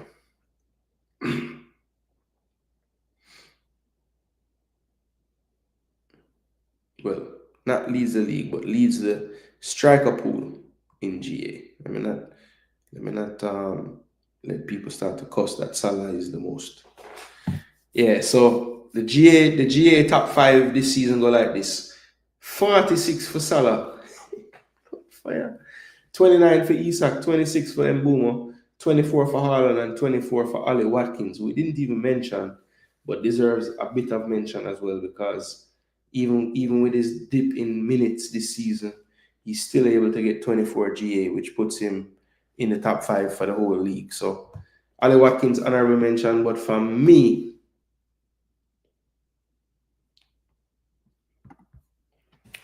yeah, but remember, Gakpo was a striker too before, So if Diaz was really killing it to the point on the left, the man would just stay over there. But he move him. So I don't know, brother. Wood and Wissa as backups. All right. Chile, I did with laugh. Isak, yeah. So I think Isak as well. I just Javari with him foolishness about Chris's hood. But Duckland if why him out, man. Man said Chris's hood. Jeez. Why, bro? All right, so let's put Isak. All right, so look, left wing, I think it's fair because we have done a good job of sticking to the positions, like very, very rigid so far. It's fair left wing. Let's just pick a player that just deserves to be in the team of the season, an attacking player.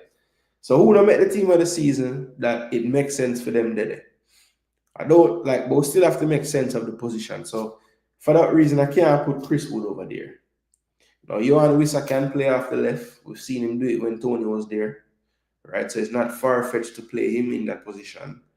Haaland can't really go there. Who's the other one? Matheus Cunha could play off the left as well. So for me, if we're gonna just put an attacker that deserves to be in the team of the season, it's between Wissa and Matheus Cunha. So let's just pick the last player. But it kind of mad though, Star. Can we just put Mbeumo on the left wing then?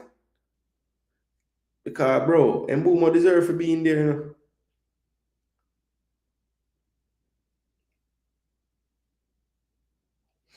Yeah, I want to put Cunha, but more of the people them vote. Nitro still say Eze. I must say Eze from the first time. Javari said Cunha or Eze then. Nick, I'm glad you missed the rest of this because you would have just picked every Liverpool player. Jagarns agree with you though. Him said Gakpo. And did somebody else say Gakpo earlier? Alright, you know what? Since you know, I want to show you why I'm not getting carried away with some of these choices when I'm making a cause. You look upon it, you know.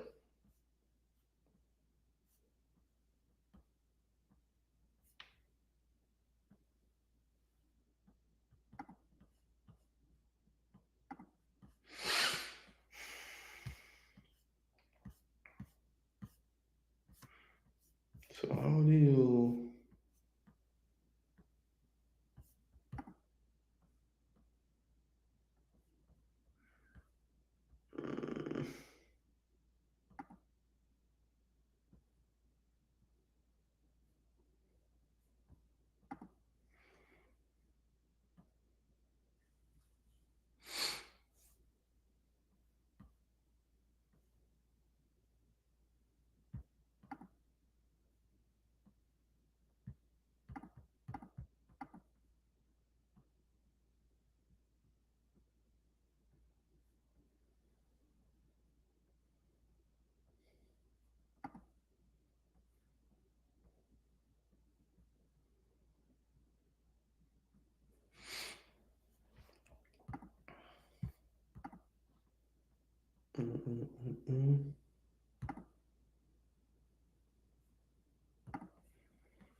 I'm not playing enough game.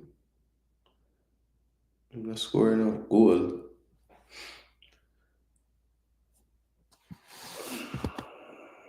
So man them say no to Boomer and Wissa. You know them a play great. Fight them out. Yeah man, me know Alisson gonna be your keeper. Go ahead. Put Saka. No, Saka can't do that. No, me not put Saka. If me I go put a right winger over there, me I put Mbeumo. Cause him deserve it over Saka this season. I mean, Eze could go, but Eze, I don't know. I wanted even more. He got 8 and 8 still, so it wasn't terrible. But I want to put a more deserving player. Gakpo had 10 goals, 3 assists over the season. I don't think he deserved to be in it, bro. Sorry. There have been more output players that did more. Yeah, that's why I said Wissa played over there before, but I think between the two of them, I think Mbeumo has a better season so far. Because Mbeumo gone like 19 goal, must say 7 assists or something like that. And Wissa gone 19 and 4. So yeah.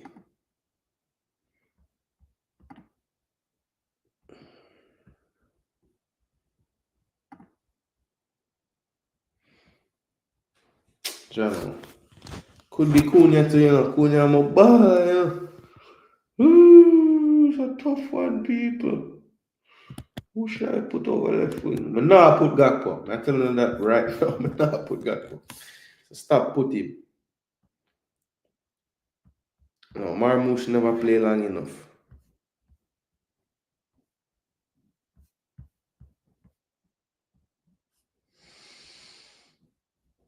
Yeah, for me, it's those two players, bro. Cunha or Mbeumo.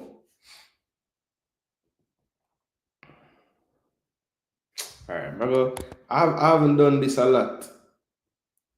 I haven't done this a lot this year or in this game today, but I am gonna just pick a personal one of my favorite battles for the season, Mateus Cunha. I usually play off the striker anyway, so it's not far fetched for him to play over here. So that's my starting 11. Hold on, let me fix something here. Appearance. Let's put the names. Yeah, so that is my team of the season for the EPL. Matt Sells in goal. Let's put VVD on his preferred side. Well, put Murillo at his preferred side. So VVD, Murillo, Anthony Robinson left back, Trent Alexander-Arnold right back, Gravenberch in midfield with Declan Rice and Cole Palmer. Cunha off the left, Salah off the right, and Alexander Isak up front. That is what I will go with for the team of the season. People, let me know what kind of rating you give this team. It should be at 20. But yeah, that is my team of the season, people. Let me go ahead and save it so that I can put it out on a post and show people. This is what we came up with. We have one more thing to select, we have one more thing to select.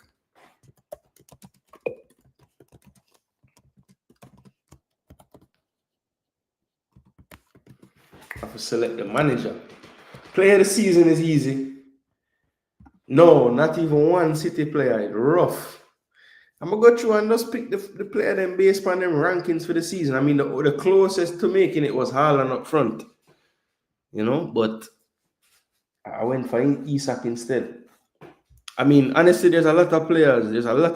It's rough, man. Like, Mbumo not making it or Wissa. That's tough. They both deserve it probably. Yeah, I think manager is pretty easy.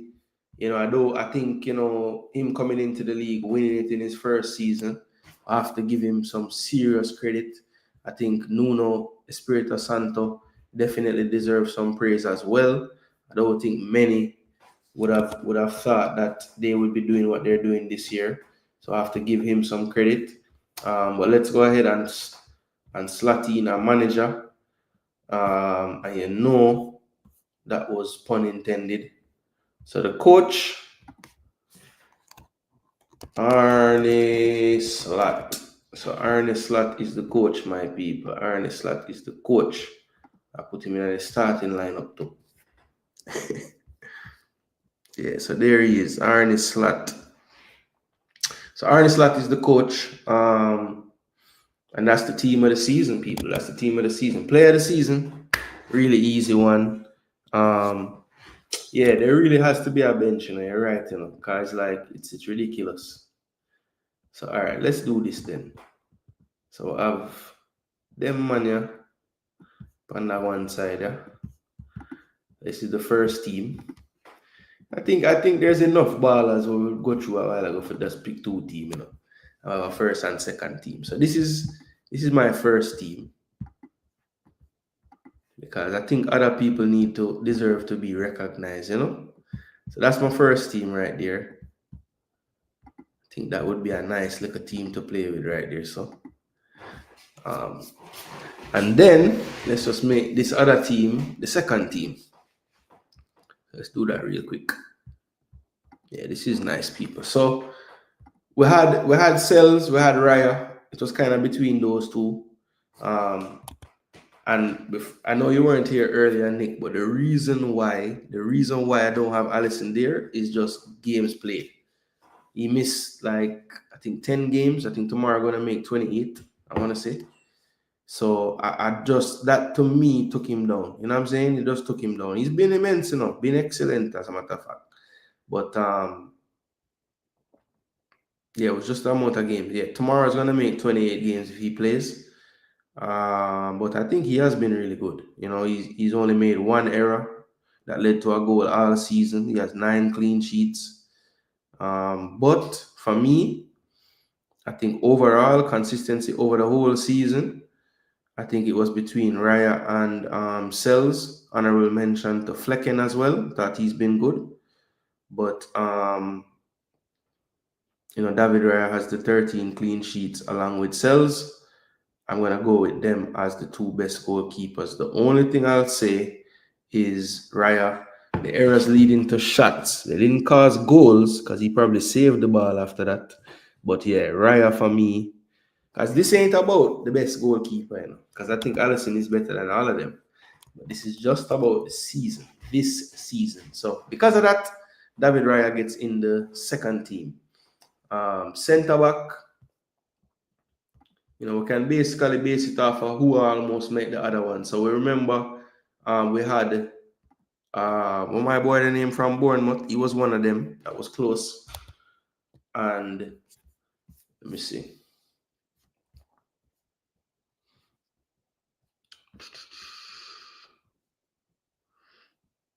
Yeah, so we talked about Milenkovic, we talked about who else was talked about in that time? Collins from Bournemouth, who not Bournemouth, from Brentford, who has kind of benched Pinnock of late. Um, I was saying that we could consider Vardiol as a centre back because he's played a lot of games there of late for City, even though I really had him in the left back pool and we're picking, so we won't cloud up the waters with that. Saliba, yo, Jano, that's a good idea too, Worst 11, we should do a worst 11 before we go tonight. Um,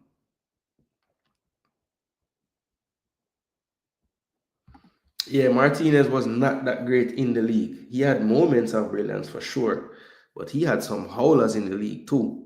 And their defensive record was not good in terms of goals conceded. So, yeah, I think if it was to be Martinez, we would just be basing it off of like overall aura as a keeper, not this season. You know what I mean? Yeah, no, I don't have Saliba up there in the top. I said that if he didn't get injured, I think Gabriel Magalhaes would have been partnering Van Dijk for the team of the season. So yeah, I think because of that, I'm gonna say my two players in this one. I'm gonna actually put Milenkovic and I think you spell it like that. Yeah, those two. I'm gonna go with those two, Milenkovic and Housen. Shout out to Colin, shout out to Tarkowski. Gabriel Magalhaes did well, but not quite good enough. All right, so who was my left back in the first team?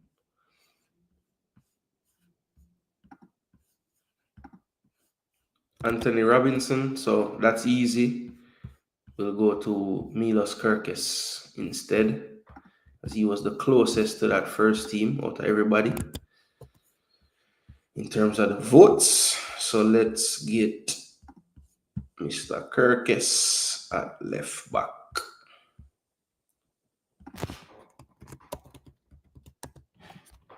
And the right back, I think Munoz. Ooh, Vardial, bro. Damn. Yo, Vardial,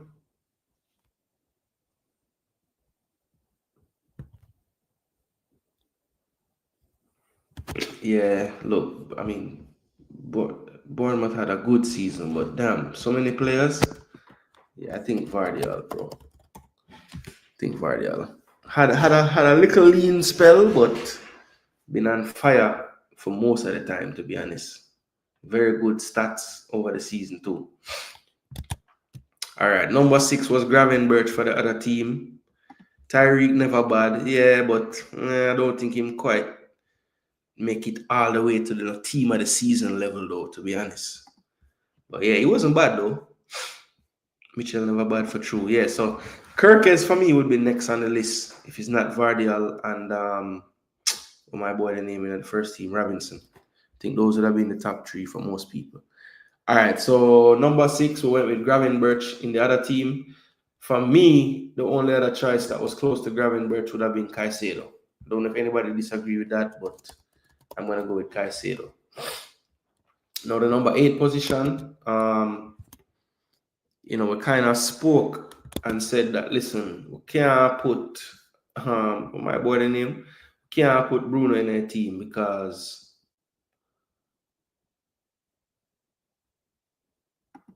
let me put the formation. What did we pick? Was it? No, it wasn't that. It was the 4-3-2-1. Yeah. All right, so let's put these people away. So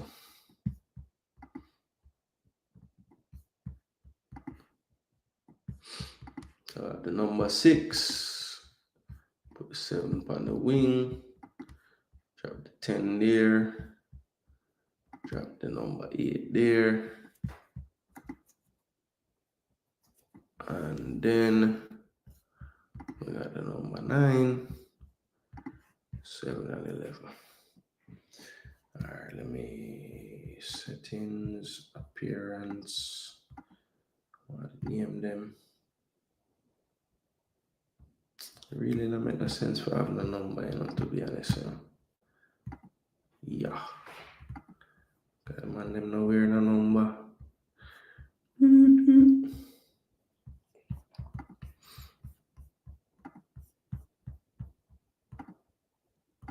Names only. Names only. Names only.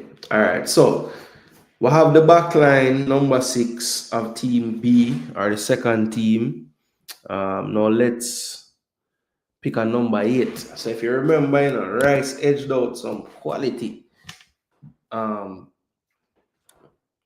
Yeah, that's why I'm gonna take with the number then. But you're right. 11 is on the left and 7 on the right. In the old British way of writing out your team. Yeah, I said I put Rice in there, but I felt like McAllister, Enzo, Bruno. Those were the closest. But then I thought about it and I said, Bruno could really go into the 10. So for me, it would be between McAllister and Enzo. So I'll take it to a vote. I'm sure McAllister will be yours. Javari agrees. I'm gonna put Bruno in the 10 mix. So Bruno, great, but I don't think him would go right there in the team. Not for me. Maybe for what him name Amarim, but not for me. Enzo.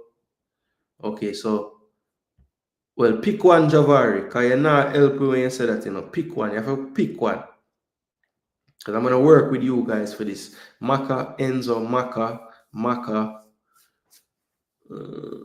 Javari. If you put Maka as well, it's Maka, And Enzo, I forgot us. Try harder next season. My vote is actually Enzo of the two players.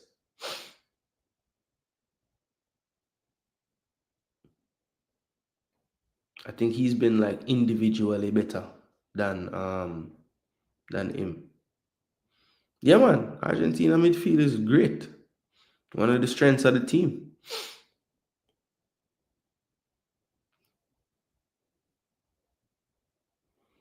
All right, so that's it. I think only myself and Shower Curtain went for Enzo.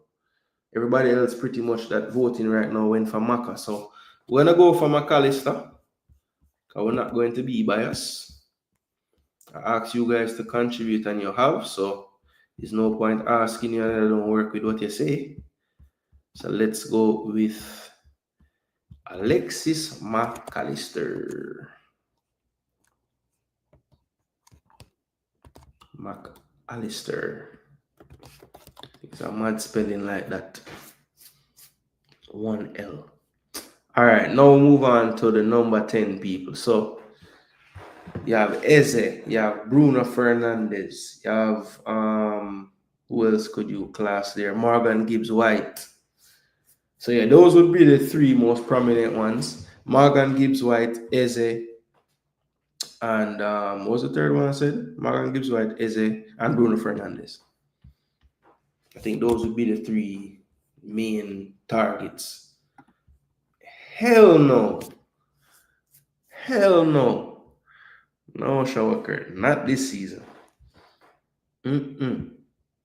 He hasn't been good enough this season, bro.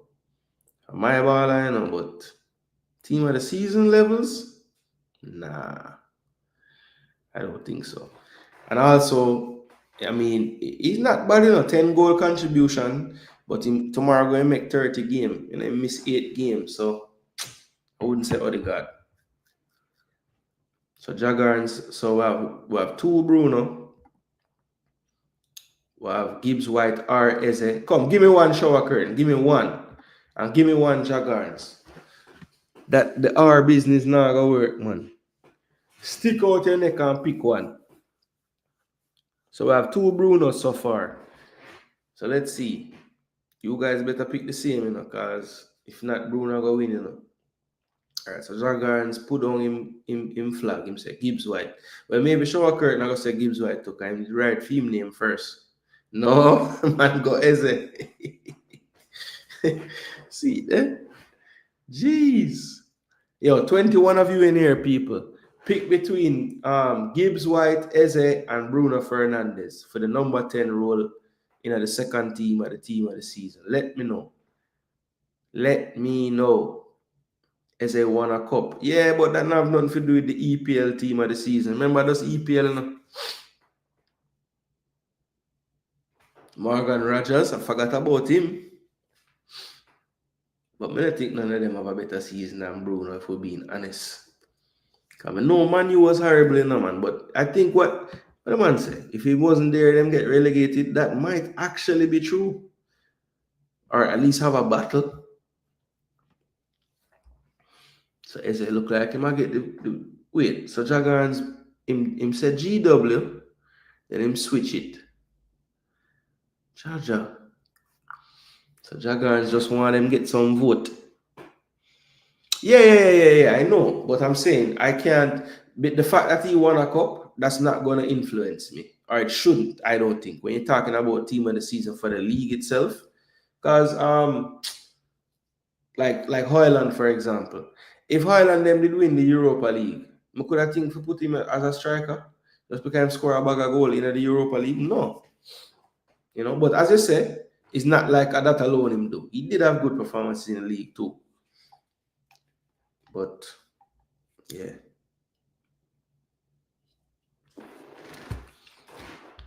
So I want to think, people.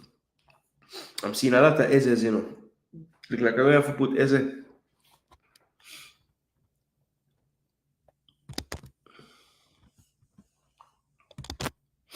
So I got 2 Brunos in the beginning.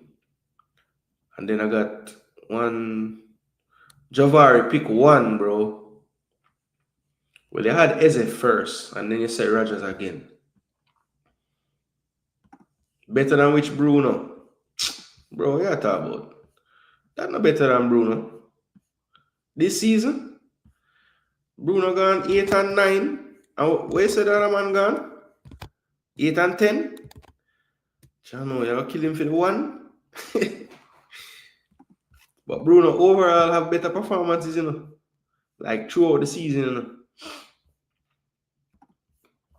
Like when we look on the list, Rogers the man not even dead. You have to go down to like page 4 because him barely get over 7 for the season. Like barely. I think him get 7.01. But yeah, he did have 8 goals, 10 assists. Yes, he did. So 1 more contribution than Bruno. But Bruno about 7.6. Like statistics, 7.57.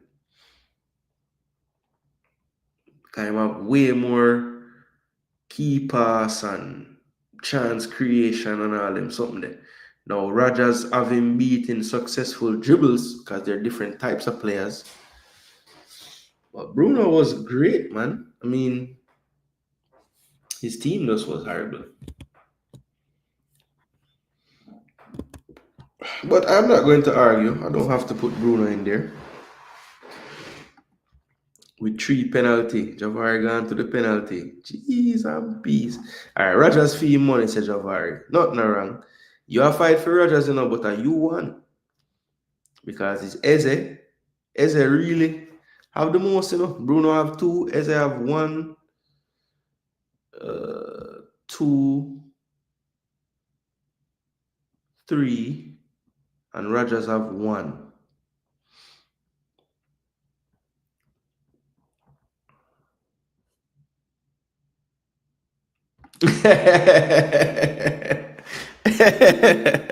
Sobo, where's Sobo there? What's Sobo really do this season? Should he be in this convo? Probably should, Let's see. 6 goals, 6 assists, and not quite the same output. Create 12 big chance. All right, let's see.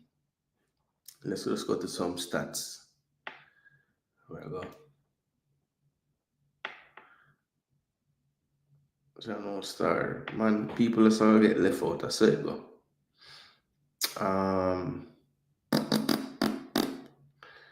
Top players. Rogers.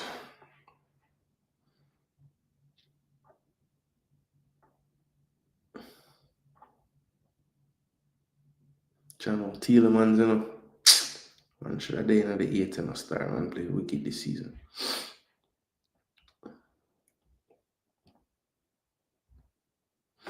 Hey, I just find the tiebreaker break right, so I find it. It's Rogers, bro.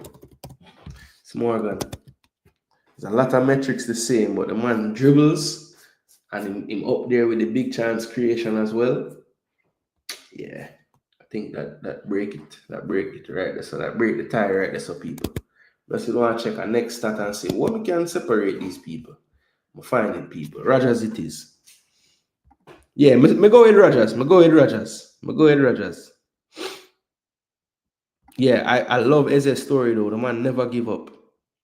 Me go with Rogers Javari. Morgan Rogers. For real. But they say they better work in there. But Rogers a hard worker still. Emery barely take off the man. Alright, so which one is this? I think this is alright, so left wing. Actually, let's do the right wing first, because I think we're gonna have the same issue on the left as we did with the first team. I guess I'll have to put either Diaz or Gakpo over that side this time. I don't think it will fly any other way. But let's see. Right wing. Anybody disagree with these people? I'm going Mbumo on the right wing. I think he deserves it on that wing over everybody. What say you guys? I don't think anybody will argue with that. Now, the second striker, people, remember we kind of talked about it. It was basically the ones left: Chris, Johan Wissa, Erling Haaland, and I think we did put Cunha in the first team, so he's not there anymore to pick. So it's between Erling, Wissa, Chris Wood, basically. Erling, Wissa, and Chris Wood. Yeah, me not say Saka. Too long of an injury out. Have to be Mbumo.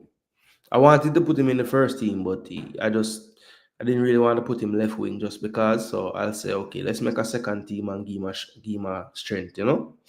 But Mbumo, I don't think many will argue with that one when they really think about it. Haaland for the 9, no doubt. Erling, Wissa. I don't know if it's no doubt, bro. I mean, he has one more goal contribution than the other two, and the other two more consistently played. I mean, I guess, you know, that's impressive that he still has more goal contributions, but you know, would you expect Chris Wood or Wissa to score 20 goals? And you know, Wissa has the chance tomorrow to get 20. So, you know, who knows, after tomorrow they might even pass him. Yeah, it's rough, if him can't miss it. But I mean, look at it, bro. These other guys had great seasons too. Like, it's not like these other guys were just terrible. Let me see. When you look at just the goals and assist list, you know, Isak gone already. So Erling, Ali Watkins can't even get a shout, even though he have 24 goal contribution. I wouldn't put him over Wood or Wissa. I think they've been more consistent, right? And I think Wood or Wissa has to be the choice just over the consistency. Like Erling Haaland this season, tomorrow will make 31 games, right? And I think with Haaland, for me, it's just been like dry spells throughout the year that I would say kind of takes him out of being like in this team, even though he has more than them, you know. He started out the season on fire. You have to remember that, like hat trick back to back. You know, remember like when the season started, he was at 10 goals, like so fast. But then, you know, it's been just gradually getting less and less, especially in the Prem.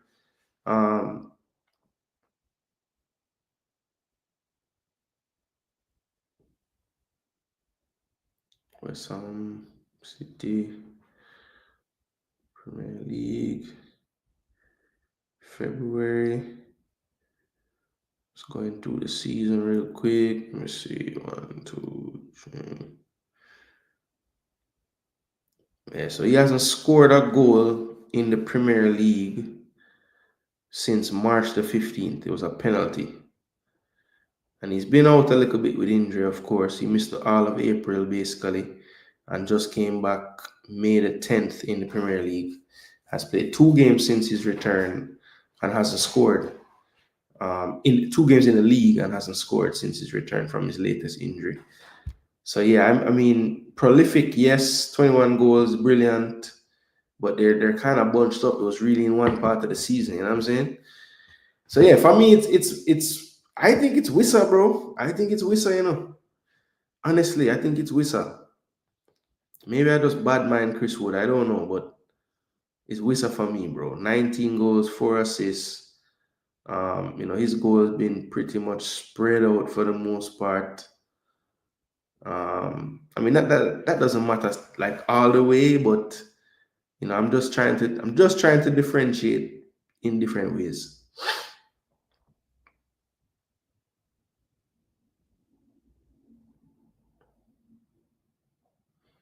I think he had a stretch where he scored in like consecutive games at home. I remember at one point in the season he had a crazy streak going. And he's ending off the season strong. 1, 2, 3, 4, 5 goals in his last 6 games. So yeah, he's been pretty consistent. He said, "I love Brentford bad." No, it's just I'm just trying to break down who deserves it. I don't love them. I just feel like them 2 players deserve to be in some team of the season, bro. They've been like unplayable at times. So yeah, I'm gonna go with Johan Wissa. Maybe that's a little bit of a preference, just like style. I don't know, but I'm gonna say Wissa. Now left wing people, choice is still on the board. Luis Diaz, Gakpo, Martinelli, no way. Harvey Barnes ending the season strong, but not long enough. Murphy plays on the right, but he's a good shout for a winger. Jared Bowen may be injured too much. Iwobi has been good, Nitro. That's not a bad shout. Iwobi has been good. I don't know if he's been good, like second team of the season good, but he has been good. I mean, he could go 15 goals. 9 goals, 6 assists, 4 team of the week. Possible. Let me see. Premier League. Left winger.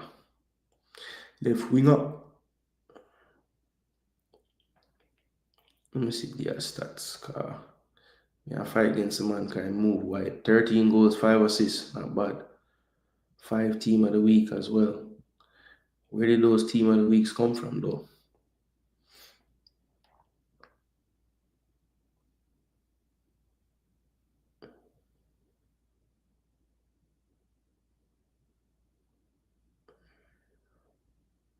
He started out the season on fire. 2, 4, 6. He had 6 goals like in his first 6 games. But it was a big kind of goals kind of dried up in the league for a long time. So he started if he had kept the pace from the beginning of the season, then damn.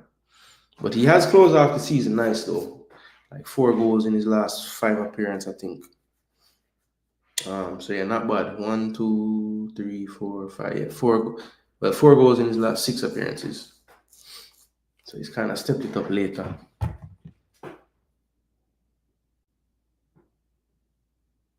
Yeah, I not just put Haaland in there just because him name Haaland. Him not deserve it. Trossard or Diaz. I didn't think Trossard, but that might be a good shout. Let me see. Anything to get an ex-gunner in there somehow. We did finish second, but it's such a disappointing second that we not run down, putting no bag of gunners in the team. 8 goals, 6 assists, that's not bad. Hey, you know what? Lucha Diaz, bro. I swear, Lucho Diaz, him start the season well enough and ending it well enough to where you can put him there still. So I'm gonna say Lucho Diaz. Yeah, Luis Diaz can make the second team. And then let's give this side a coach. Unless you guys disagree, I say Nuno from Forest. I mean, who could have predicted them to do that? So in the league. So that's what I'll go with, people. So yeah, these are the two squads. Let me save this now the way it is.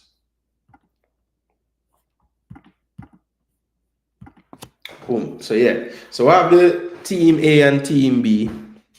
So we have the first team on the left in blue.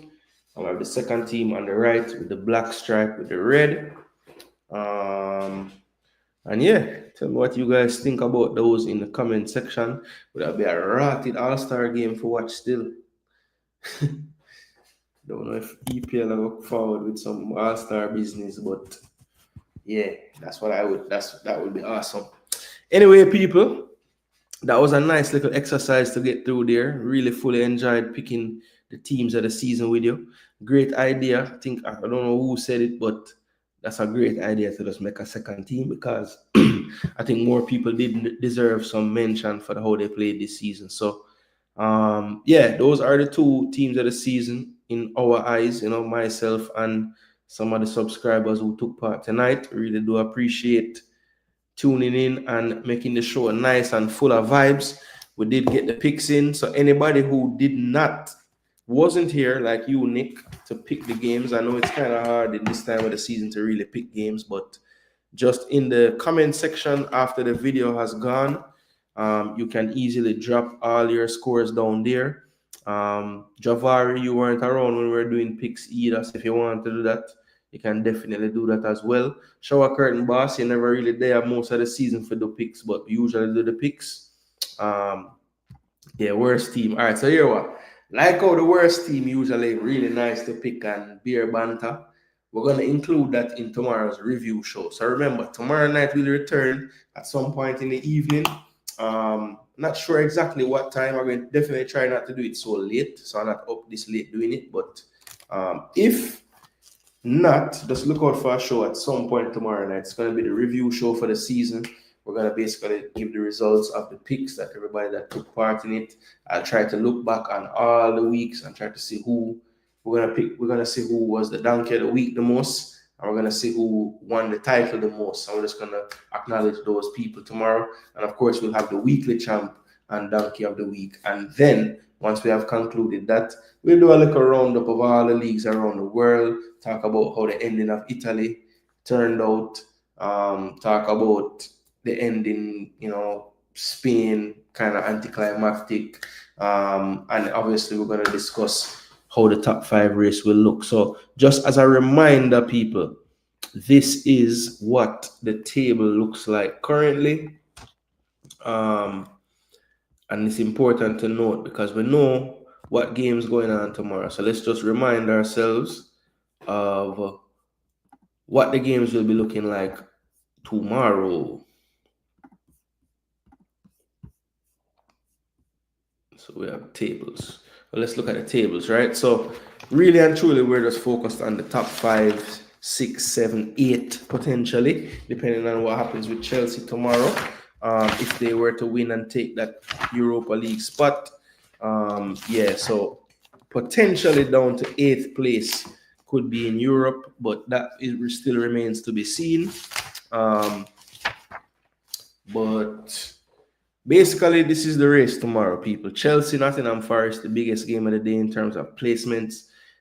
You know, when you look at it, Forest get to 68 points. Doesn't really mean that they have made it, right? Because if Villa and Newcastle are to both win, then they'll get to 69. Man City, if they win their game against Fulham, they'll get to 71, level on points with Arsenal.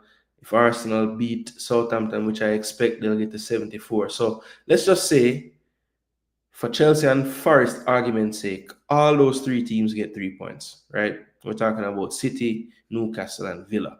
So that puts Newcastle at 69, Villa at 69, and City at 71, right? So they couldn't be caught by Nottingham Forest if that's the case. Now, if those three teams win, Nottingham Forest basically has to win as well. Um, but I think they really need to beat Chelsea and hope that one of Villa, Newcastle, or City lose, right? And they can hope for a draw with Villa and Newcastle, especially. They don't want City to get any more points if they could help it. But realistically, I think Forest will just be eyeing either fourth or fifth. Um, with their goal difference being what it is, I don't think they can catch City regardless of if City loses or not. So that would put them in fourth. But then they would need help from Newcastle and Villa. So pretty much all Forest fans will be saying, please, Man United and blow out Everton, just get something out of those games. Please, just draw the damn game. Chelsea should feel good about life, though. They have a good goal difference at 20, and pretty much it's in their hands, right? If they can go to the City ground, pull off the win, they're pretty much going to be in the Champions League next season. Now, the reason why I say, because I think what happens is if Chelsea qualify for the Champions League in the league and then win the Conference League, which would put them in the Europa, I'm pretty sure that England gets another spot, right? The FA Cup winner is already in the Europa League, I think, and because that's how Man U got there this year. And I want to say the Carabao Cup goes automatically to the Conference League. So, Newcastle, obviously, if they finish in the top 5, wouldn't need that slot. And I think that's how the placements go all the way down to 8th. So, the Brentfords, Fulhams, well, to a lesser extent, Fulham, but Brentford can still catch Brighton for that 8th spot. If the result goes their way, you see they have a better goal difference. So, they just need to get level on points with them to get to 8th, which could potentially put them in the Conference League next season. So, a lot of things can still happen, but again, I'm just focusing mainly on the top 5 race. And based on these fixtures, people, I don't see Forest being able to catch up because I think all of those 3 teams, City, Newcastle, Villa, they're all going to get wins. To me, it might not happen, but I've predicted that they're going to get wins. So if that's the case, they're 65 points even after beating Chelsea. If they can, they'll get to 68, and all those teams will be on 69 and above. So it's going to be super, super tough for them to get into actual 5th place. Now, I do see a scenario where they can get to 6 if they do beat Chelsea, but I'm telling you, these 3 teams, I see them winning all their games. So I think Forest really, I don't think Forest is going to be able to do it, Don't think they're going to be able to do it. But yeah, so my top 5 is going to look like this at the end of tomorrow. I think that I'm going to go with what I thought was going to happen at the beginning of all of this. I almost, what did I go with? A draw? Yeah, so I think Chelsea and Forest draw. So they end on 66 and 67. And they're on the outside looking in of the Champions League. I think Chelsea qualifies in that spot just below the 5th place. I think Villa, Newcastle, City, Arsenal, Liverpool, and Tottenham, by virtue of winning the Europa League, will represent the EPL in the upcoming season of the Champions League. All right, so people, that is my thoughts. I think 3 wins for the teams around Chelsea and Forest, and they will draw, which will leave them both on the outside looking in. That's what I'm going for tomorrow. If you're a Chelsea fan, I know you hope I'm wrong. Same thing goes for the Forest fans. But that's the way I see it, people. And if you remember, about 4 or 5 weeks ago, I picked the top 5 and I said that Chelsea and Forest would be on the outside looking in. I have 1 more week to prove to be a prophet when it comes to this, right? Javari Laban, that easy. All of Southampton, LOL Nitro, LOL Gooner, Nobala. I just say all I say. Yeah, worst team. Now, man, we're going to do the worst team tomorrow, man. We're going to do the worst team tomorrow. When is your next Reggae Boys and Reggae Girls show? Good question, BM. So once the weekend is over and we get into Monday, we're back into Reggae Girls, Reggae Boys territory. Pretty much for the rest of the summer. Look out for. I'm thinking about doing some transfer shows during the summer.